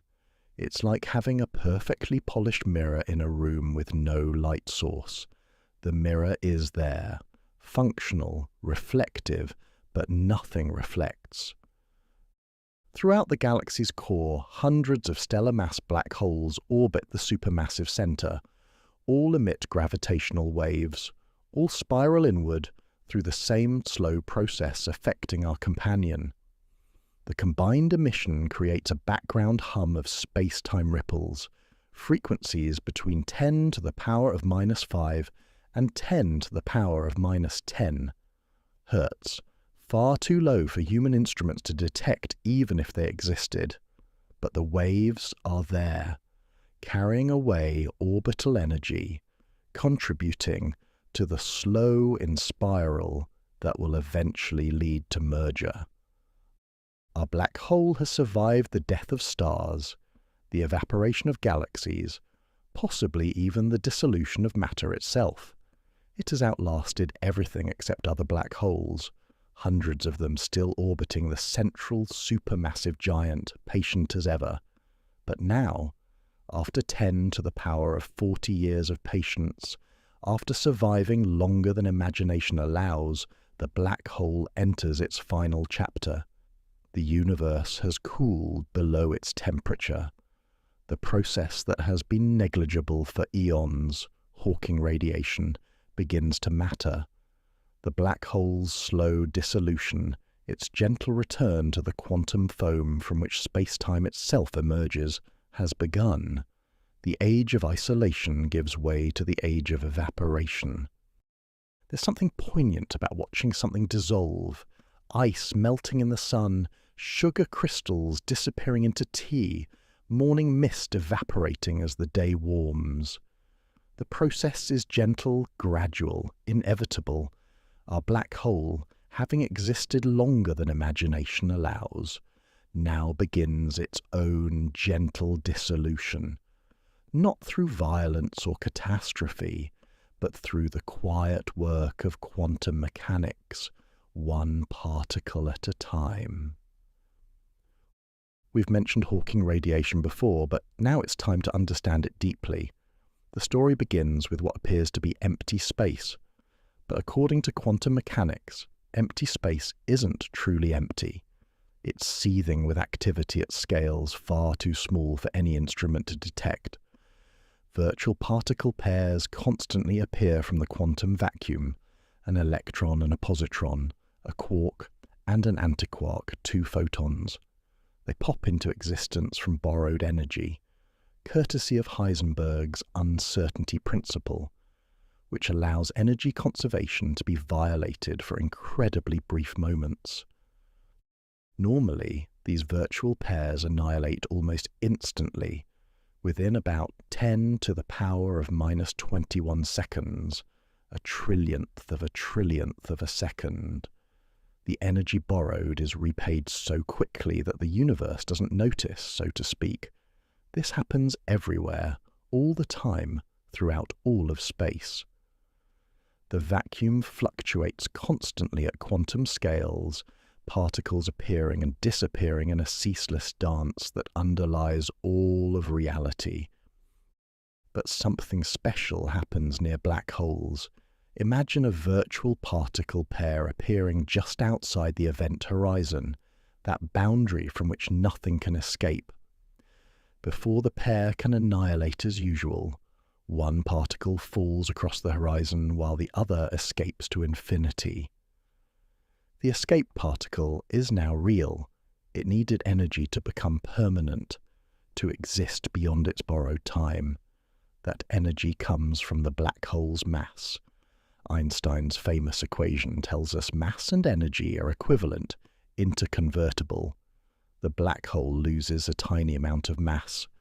Tiny beyond comprehension, but real nonetheless. Stephen Hawking calculated the temperature of black holes in 1974, combining quantum mechanics, general relativity, and thermodynamics in a way that surprised even him. The formula reveals something beautiful. Black hole temperature is inversely proportional to mass. Massive black holes are colder. small black holes are hotter. Our black hole, at 70 solar masses, has a temperature of about 10 to the negative 9th Kelvin, 1/1000th of a degree above absolute zero. A solar mass black hole would have a temperature around 60 nanokelvin, a supermassive black hole of 1 billion solar masses, roughly 10 to the power of minus 17 Kelvin, almost unimaginably cold. For most of cosmic history, this temperature didn't matter. The universe was warmer than black holes, so they absorbed more radiation than they emitted. The cosmic microwave background started at 3000 Kelvin, at the moment of photon decoupling. When humans appeared, 13.8 billion years later, it had cooled to 2.7 Kelvin. At 100 trillion years, it reached about 0.001 Kelvin. At 10 to the power of 19 years, roughly 10 to the power of minus 13 Kelvin. Only around 10 to the power of 40 years has the cosmic background finally cooled below our black hole's temperature to about 10 to the power of minus 20 Kelvin. Now, for the first time, the black hole finally radiates more energy than it absorbs from its environment. The balance has tipped. Evaporation begins in earnest. Our black hole starts shrinking. Current mass, 70 solar masses. Current temperature, roughly 10 to the power of minus 9 Kelvin. Power output, about 10 to the power of minus 28 watts, a number so small it makes a single LED seem like a supernova. By comparison, mass loss rate, roughly 10 to the power of minus 27 kilograms per second. This seems utterly negligible, and on human timescales it is, but it's continuous, and over 10 to the power of 50 years, over 10 to the power of 60 years, it becomes significant. The black hole is finally slowly dissolving. Hawking calculated the evaporation time, how long a black hole takes to completely evaporate. For our 70 solar mass black hole, roughly 10 to the power of 69 years. For a solar mass black hole, about 10 to the power of 67 years. For a supermassive black hole of 1 billion solar masses, roughly 10 to the power of 99 years, a number that makes our current timescale seem like an eye blink. These are the longest times in all of physics, durations that dwarf everything we've discussed so far. Let's put 10 to the power of 69 years in context. The current age of the universe is 1.38 times 10 to the power of 10 years. The ratio between these numbers is about 10 to the power of 59. If the universe's current age, from the Big Bang through the formation of galaxies and stars and planets, through the entire span of human history, if all of that were compressed into a single second, the evaporation time would be roughly 10 to the power of 49 years, still incomprehensible.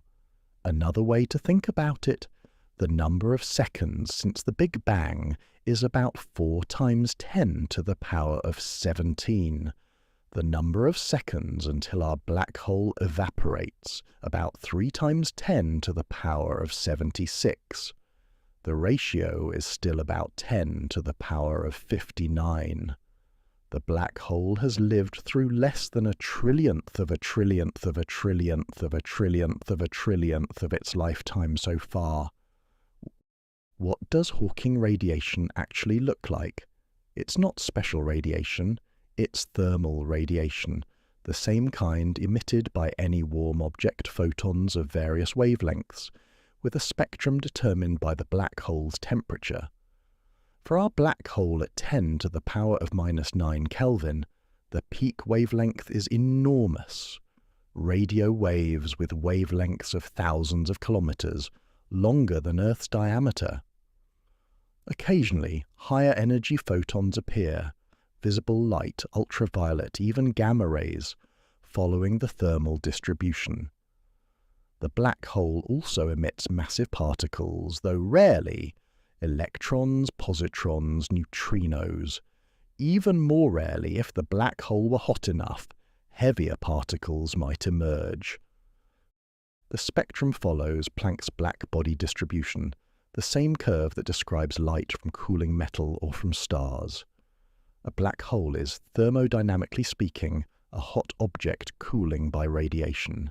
It's just that for most black holes, hot means almost at absolute zero, and cooling takes longer than the current age of the universe, multiplied by itself many times over.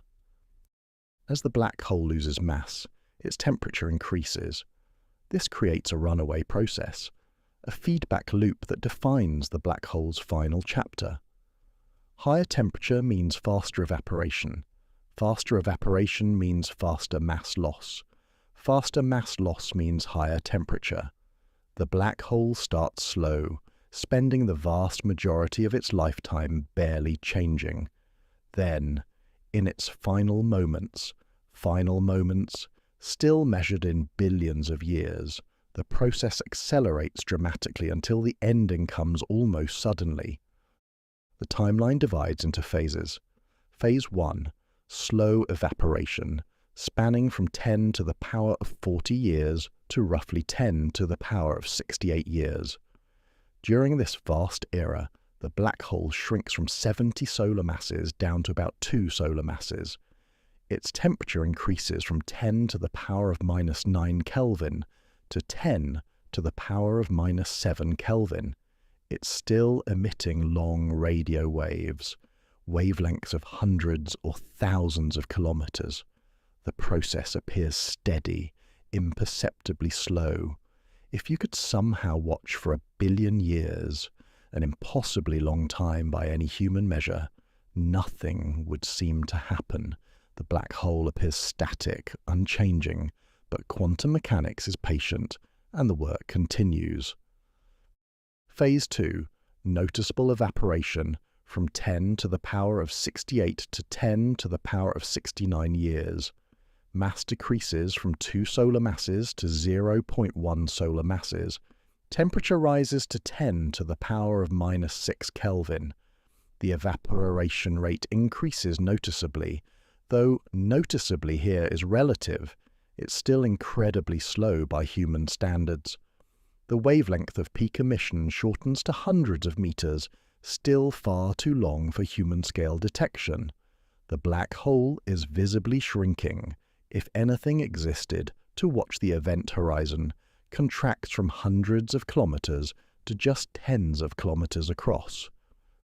We're currently at about 10 to the power of 67 years into cosmic history. Our black hole has shrunk to roughly 5 solar masses, down from the 70 it had at the start of this chapter. The event horizon now spans about 30 kilometers, smaller than many cities on Earth were back when Earth existed. The temperature has risen to about 2 times 10 to the power of minus 8 Kelvin power output, roughly 10 to the power of minus 25 watts, still incomprehensibly small but growing. The black hole is shrinking by about 10 to the power of minus 24 kilograms per second, roughly the mass of a few thousand atoms per second, if atoms still existed outside black holes. What about the supermassive black hole at the galactic center?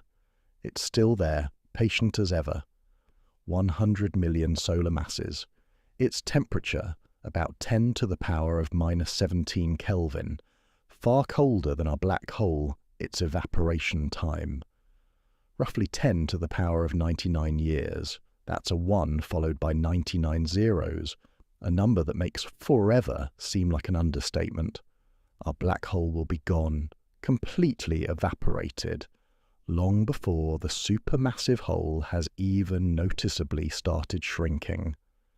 Currently, our black hole still orbits at 0.01 light-years from the center. The orbit continues decaying through gravitational wave emission. Will it merge with the supermassive hole before evaporating? Let's calculate. Merger time is roughly 10 to the power of 70 years evaporation time for our black hole. 10 to the power of 69 years. Evaporation wins. our black hole will evaporate completely before the merger occurs. Throughout the galaxy's core, hundreds of stellar-mass black holes orbit the supermassive center, all emitting gravitational waves, all spiraling inward, all evaporating. They create a background of space-time ripples, frequencies too low to detect even with the most sensitive instruments humans ever built. The waves carry energy away, contributing to orbital decay. But now, evaporation is the dominant process for the smaller black holes.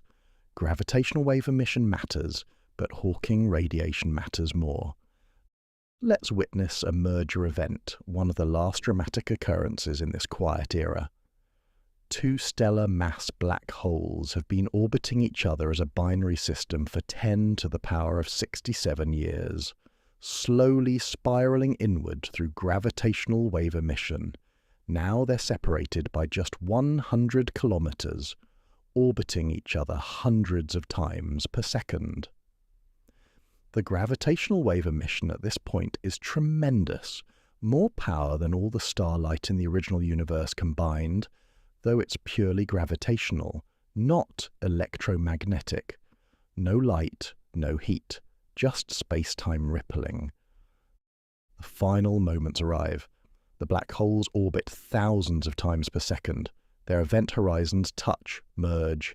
There's a brief ring down as the new black hole settles into a stable configuration, space-time oscillating like a struck bell.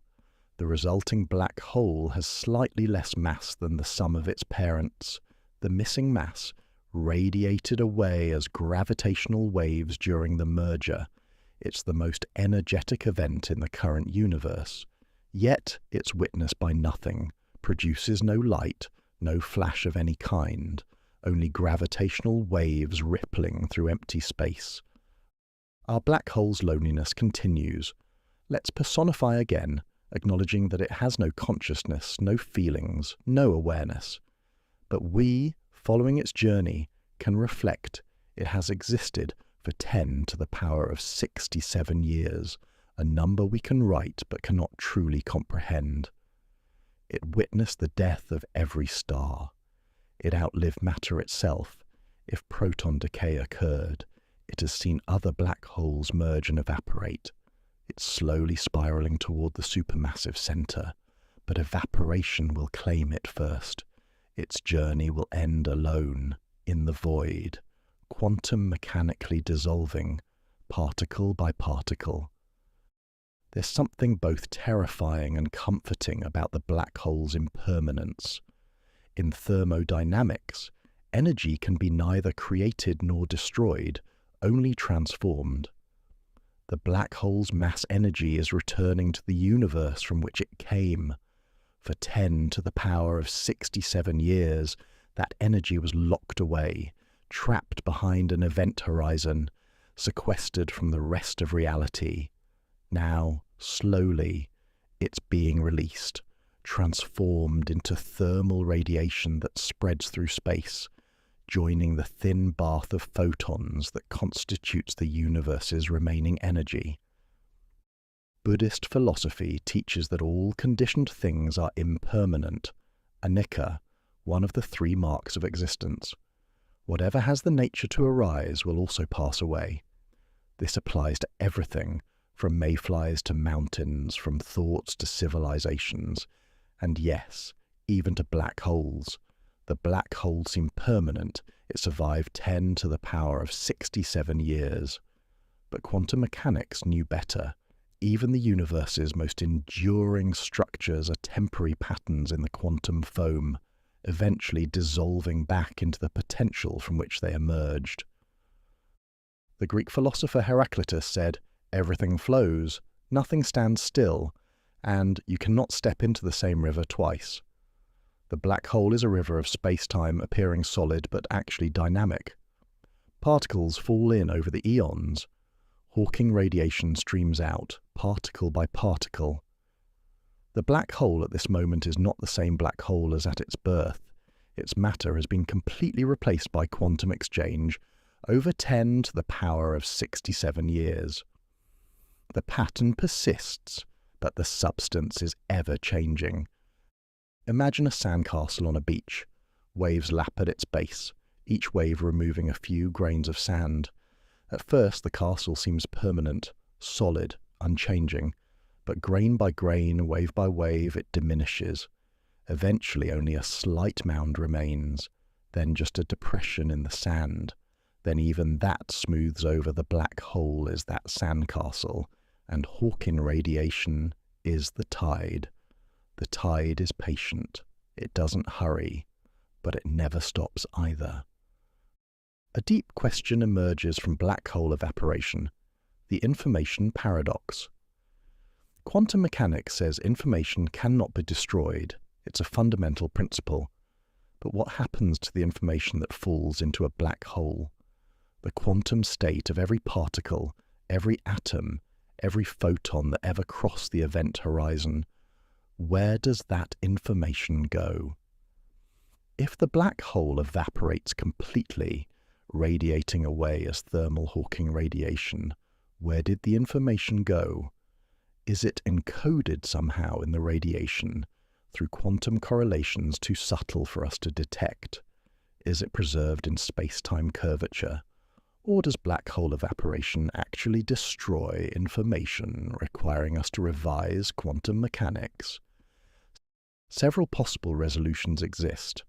Perhaps information is encoded in the radiation through quantum entanglement, in ways we don't yet understand how to read. Perhaps black holes never completely evaporate. They leave tiny, stable remnants that preserve all the information.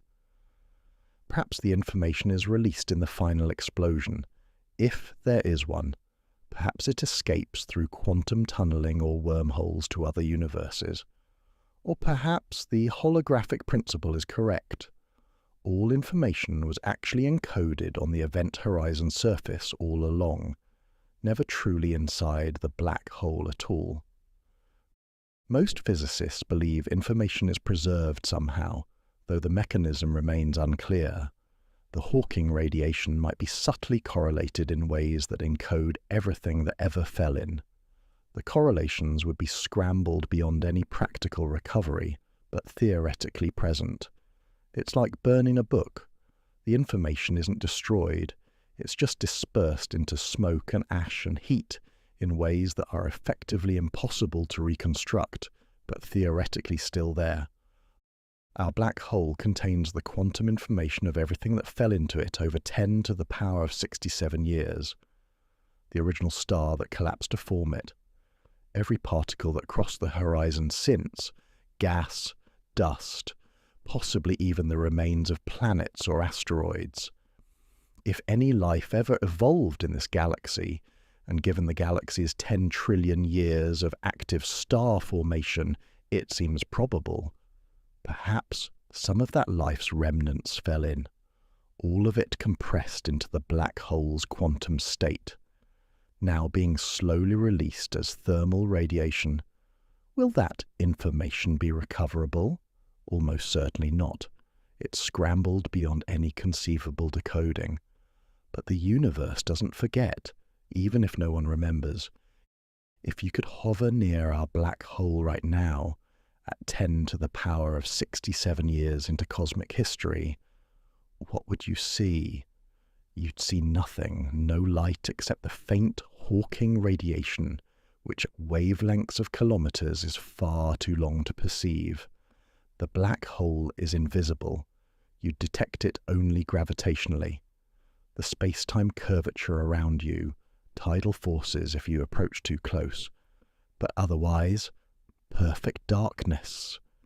The universe at this point is darker than the darkest cave, darker than the deepest ocean trench, darker than anything humans ever experienced. If there were background light, which there isn't, you'd see the black hole's shadow. A black circle, the photon sphere where light orbits the black hole before escaping or falling in, about 1.5 times the event horizon radius, inside that circle. Perfect blackness, the shadow of the event horizon itself. But without background light, the shadow is invisible. It's like trying to see a shadow in a dark room. The shadow exists, but there's nothing to make it visible. Time dilation effects remain. If you approach the event horizon, time would slow for you relative to distant observers. At the horizon itself, time stops from an outside perspective. This means that from the outside, matter never quite falls in. It appears to freeze just above the horizon, redshifting infinitely, growing dimmer and dimmer but never quite crossing. But from the infalling matter's perspective, the crossing is smooth, inevitable, one way, with no hesitation at all. These perspectives are both correct. General relativity is strange in allowing different reference frames to describe the same events in seemingly contradictory ways. We've followed our black hole from 70 solar masses down to 5, from birth to old age, across 10 to the power of 67 years of patient existence. The evaporation rate is accelerating now. In another 10 to the power of 2 years, just 100 years, nothing in cosmic time less than a human lifetime by historical standards, the black hole will have shrunk to 1 solar mass. Its temperature will be rising noticeably. The final phase of its life is beginning. Soon, on cosmic scales, it will experience something that echoes its birth in reverse, a violent, energetic ending.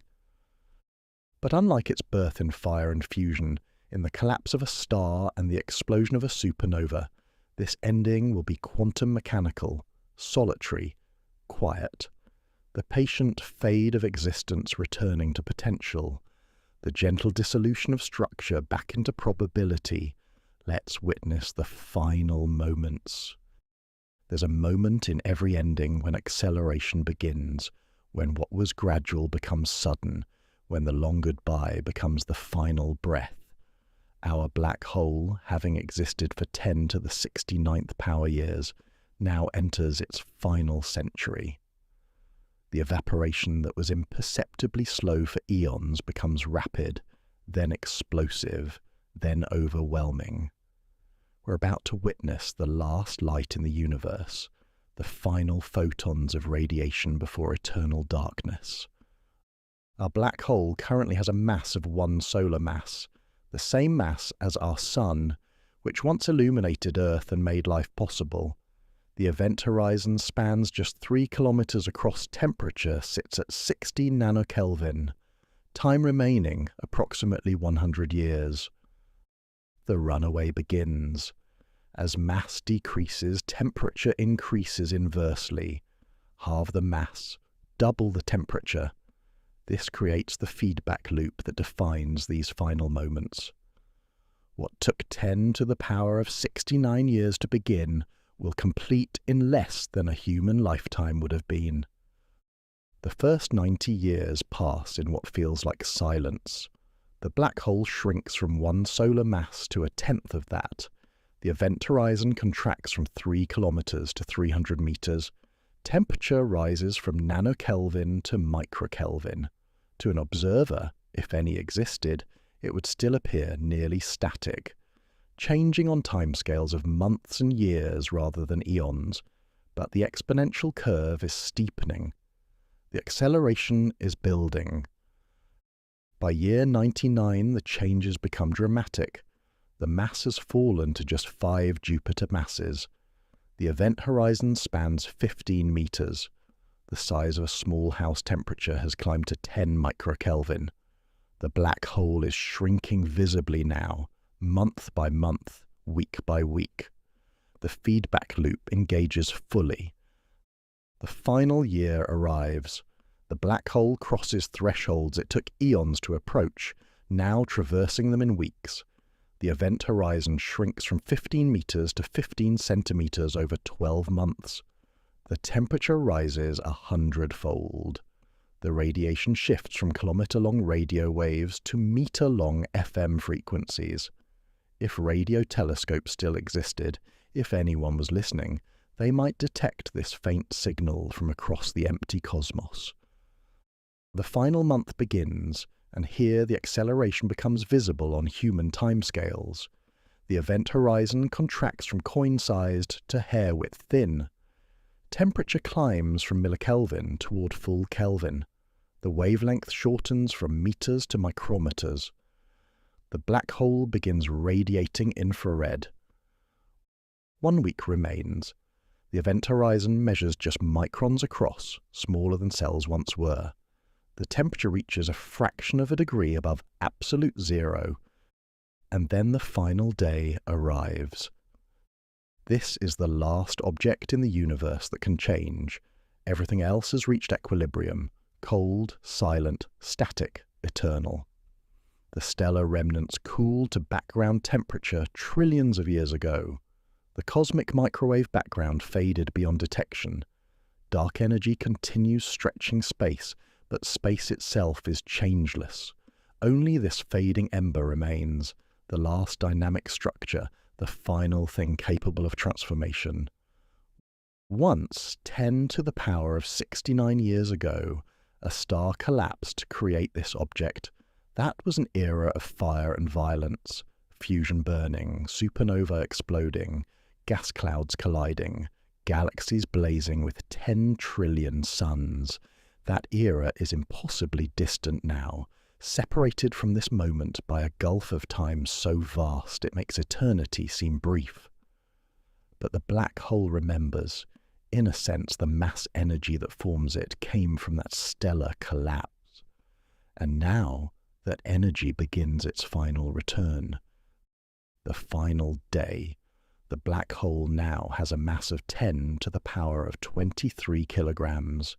Its event horizon has contracted to just 150 microns, about the width of a human hair when humans existed. Temperature has climbed to 1 Kelvin, 1 full degree above absolute zero. And here, for the first time in 10 to the power of 69 years, the black hole glows with its own light. Not the brilliant glare of an accretion disk superheated by friction, not reflected light from neighboring stars. Its own light, hawking radiation finally reaching wavelengths human eyes could have perceived. After eons of invisible radio waves, after timescales beyond comprehension, the black hole becomes visible. A faint red glow in the cosmic darkness, the last light source in the universe. The final hours begin. 12 hours before the end, the event horizon has shrunk to 15 microns, the size of a small cell when cells existed. Temperature has risen to 10 Kelvin. The glow shifts from red to orange. Power output reaches microwatts. This cell size point outshines everything else in the galaxy, though that's not saying much. The galaxy is dark. Only this dying ember provides light. 6 hours before the end. The event horizon now measures 1.5 microns, the size of a bacterium when bacteria swam in ancient seas. Temperature has climbed to 100 Kelvin. The black hole glows orange-yellow now, warm enough to radiate visible light clearly. Power output reaches milliwatts. This bacterium-sized object shines like a small LED from ages past. 1 hour before the end, the event horizon has contracted to 150 nanometers, virus-sized. Temperature has jumped to 1000 Kelvin. White hot now, blazing across visible wavelength. Power output reaches watts. This virus-sized point radiates more energy than a light bulb once did. The final minutes arrive. 30 minutes before the end, the event horizon measures 15 nanometers, the size of a large protein molecule when proteins folded in living cells. Temperature has soared to 10,000 Kelvin, hotter than any star's surface when stars still burned. Brilliant white light pours from this molecular scale point. Power output hits kilowatts. The black hole is radiating ultraviolet now, beyond what human eyes could see, but carrying tremendous energy. 10 minutes before the end, the event horizon spans 1.5 nanometers, the width of a DNA helix when DNA carried instructions for life. Temperature reaches 100,000 Kelvin pure ultraviolet radiation, streams outward. Power output climbs to megawatts, an atomic-sized furnace burning in the void. The final minute. The event horizon has reached atomic scale, comparable to the size atoms once were. Temperature hits 1 million Kelvin. X-rays pour from this atom-sized point power output. Gigawatts. The black hole radiates more energy than entire cities once consumed. The final seconds begin. 30 seconds before the end, the event horizon dives below atomic scale into the realm of subatomic particles. Temperature climbs to 10 million Kelvin gamma rays, high-energy photons that could once penetrate lead, stream outward. Power output reaches terawatts. 10 seconds before the end, temperature hits 100 million Kelvin. The black hole blazes at exawatt power levels, 10 to the power of 18 watts, outshining the brightest quasars from the early universe. This infinitesimal point is now the brightest object in the cosmos. 5 seconds before the end. Temperature soars to 1 billion Kelvin. Power output reaches 10 to the power of 21 watts. Particle-antiparticle pairs begin appearing in the radiation. Not just photons anymore, electrons and positrons materializing from pure energy. The black hole creates matter from light. 3 seconds before the end, temperature climbs to 10 billion Kelvin. Hadrons appear, quarks, the fundamental particles that make up protons and neutrons. The black hole recreates conditions from the early universe, from microseconds after the Big Bang. 1 second before the end, temperature reaches 1 trillion Kelvin. Power output hits 10 to the 30 watts, 10,000 times the sun's output when the sun still shone. All particle types pour into existence. Electrons, positrons, muons, pions, quarks, antiquarks. Matter and antimatter, flooding into the void from the final evaporation. The final milliseconds arrive. The event horizon approaches Planck scale, 10 to the power of minus 35 meters, the smallest meaningful length in physics. Temperature soars to 10 to the power of 14 Kelvin. Power output reaches 10 to the power of 36 watts. Quantum gravity effects dominate fully now. We are leaving physics behind now. We are stepping into a realm where our theories cease to function, where quantum mechanics and general relativity both apply fully but don't quite agree. Below Planck scale, space-time itself becomes uncertain, not smooth but foamy, fluctuating, probabilistic. We can describe what might happen, but we cannot predict with certainty. The final Planck time arrives, 10 to the power of minus 43 seconds, the shortest meaningful duration. 3 possibilities emerge from the quantum fog. Perhaps the black hole evaporates completely. The final burst releases the last Planck mass, 10 to the power of minus 8 kilograms, about the mass of a grain of sand, as pure gamma radiation, roughly 1 billion joules, equivalent to a ton of TNT. A flash lasting 1 Planck time. Then nothing. The mass has completely converted to radiation, where space-time curved infinitely. Now it's flat and empty. Or perhaps the black hole cannot evaporate below Planck mass. Perhaps it leaves a stable remnant, a Planck mass object existing in the quantum gravity regime where space and time lose meaning. Something physics has never encountered, stable at the smallest scale, neither black hole nor ordinary matter. It might persist forever, the final monument to 10 to the power of 69 years of existence. Or perhaps, as some theories suggest, the black hole transitions to a white hole at the end. Time reversed, exploding outward instead of pulling inward, all accumulated information and energy released in one quantum burst, then gone.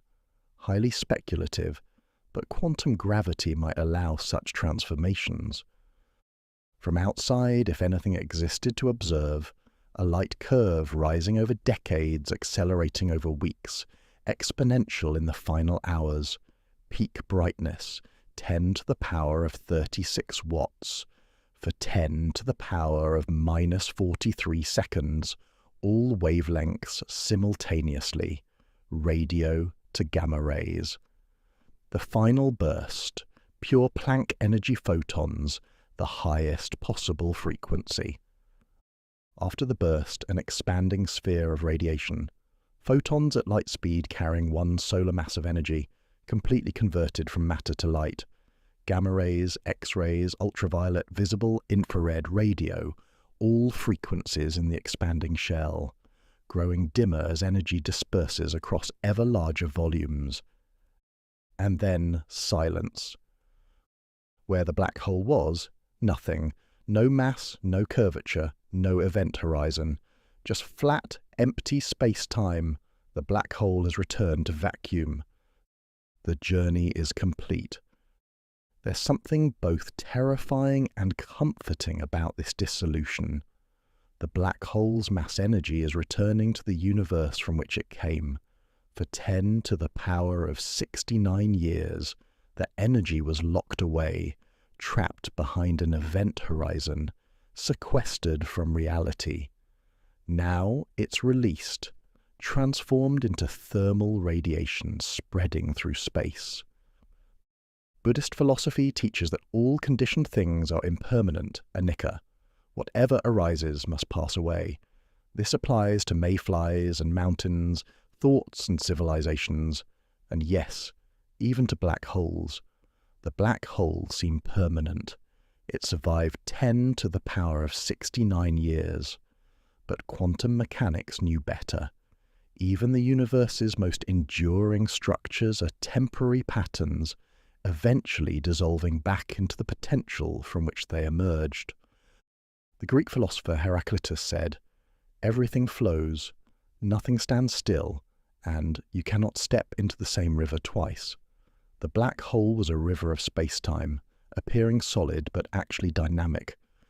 Particles fell in over eons. Hawking radiation streamed out particle by particle. The black hole at the end was not the same as at its birth, its matter completely replaced by quantum exchange. Over 10 to the power of 69 years the pattern persisted, but the substance ever changed.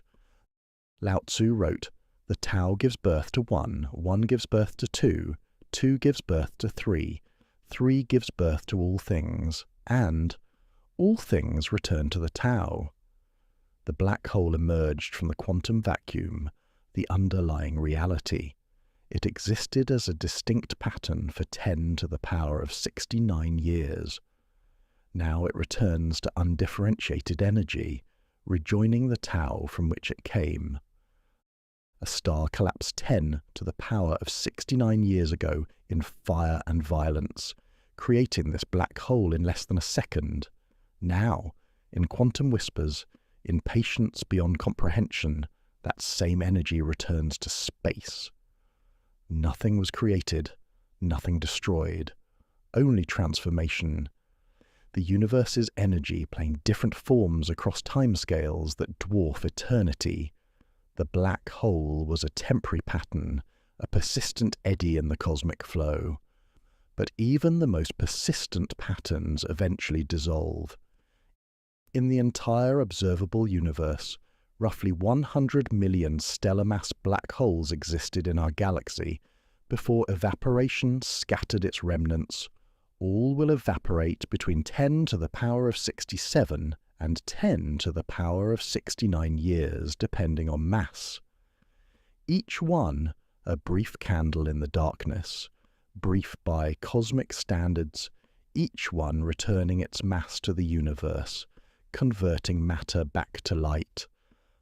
Our black hole is gone, but the supermassive black hole at the galactic center remains. 100 million solar masses.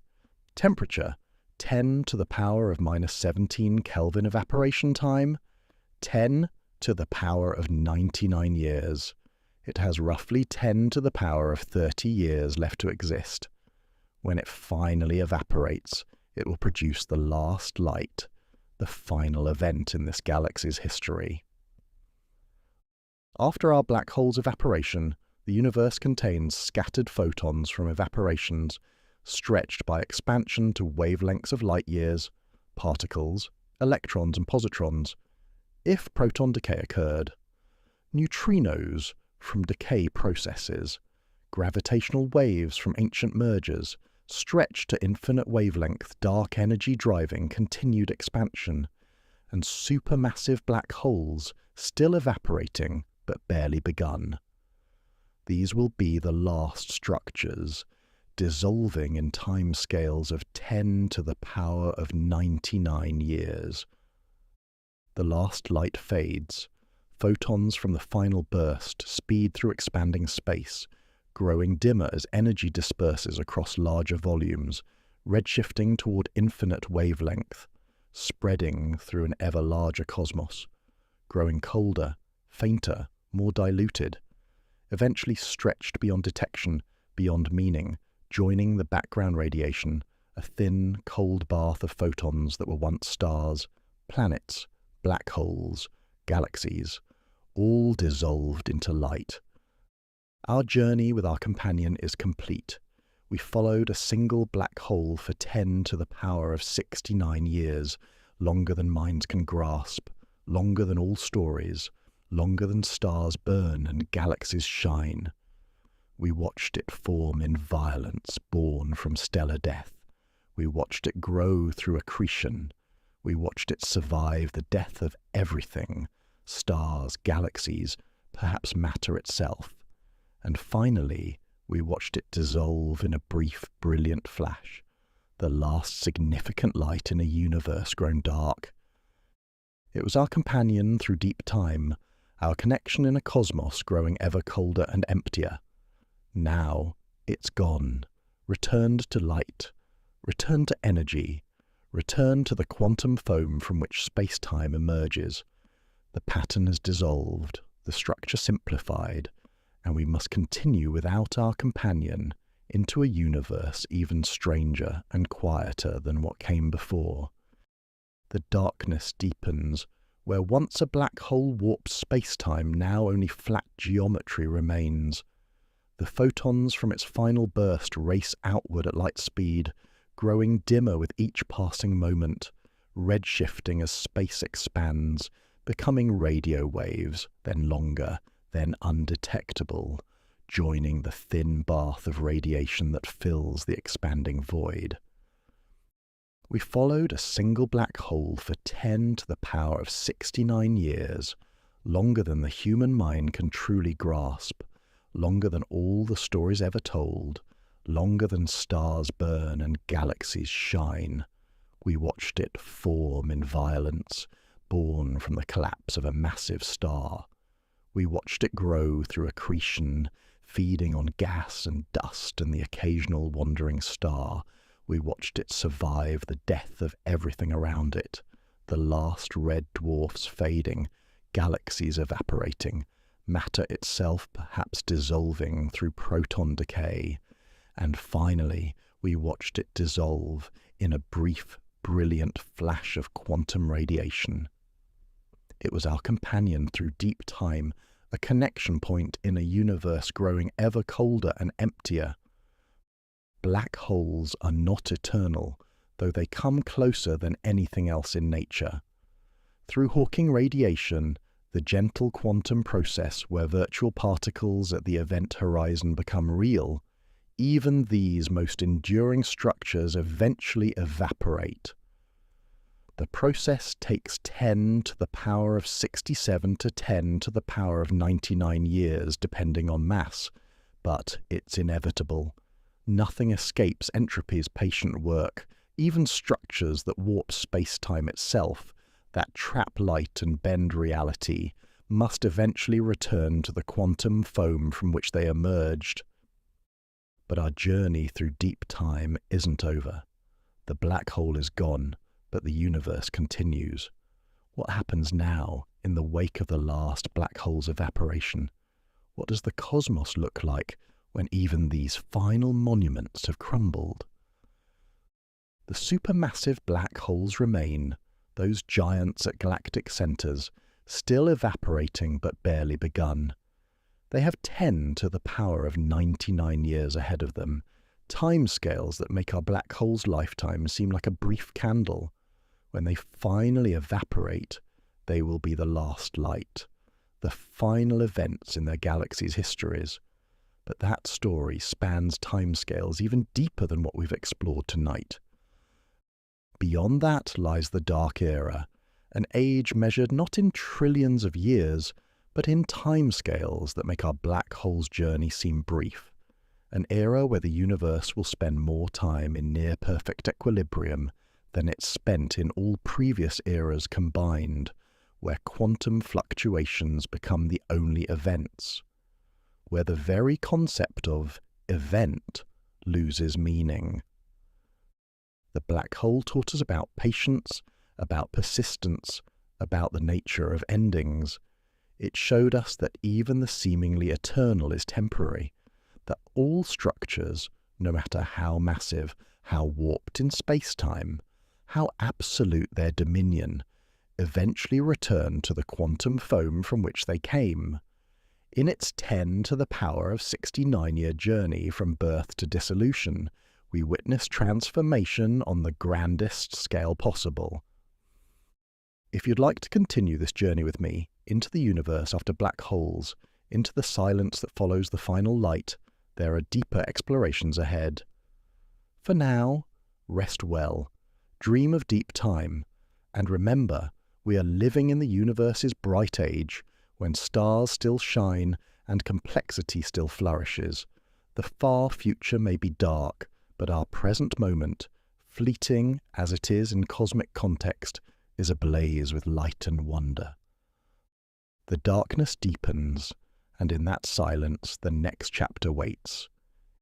If you'd like to follow the story into the Dark Era, a universe without stars, without heat and without time as we know it, feel free to subscribe. There's still so much ahead of us. For now, rest well, and dream of deep time. This is the Sleepy Astronomer, wishing you good night.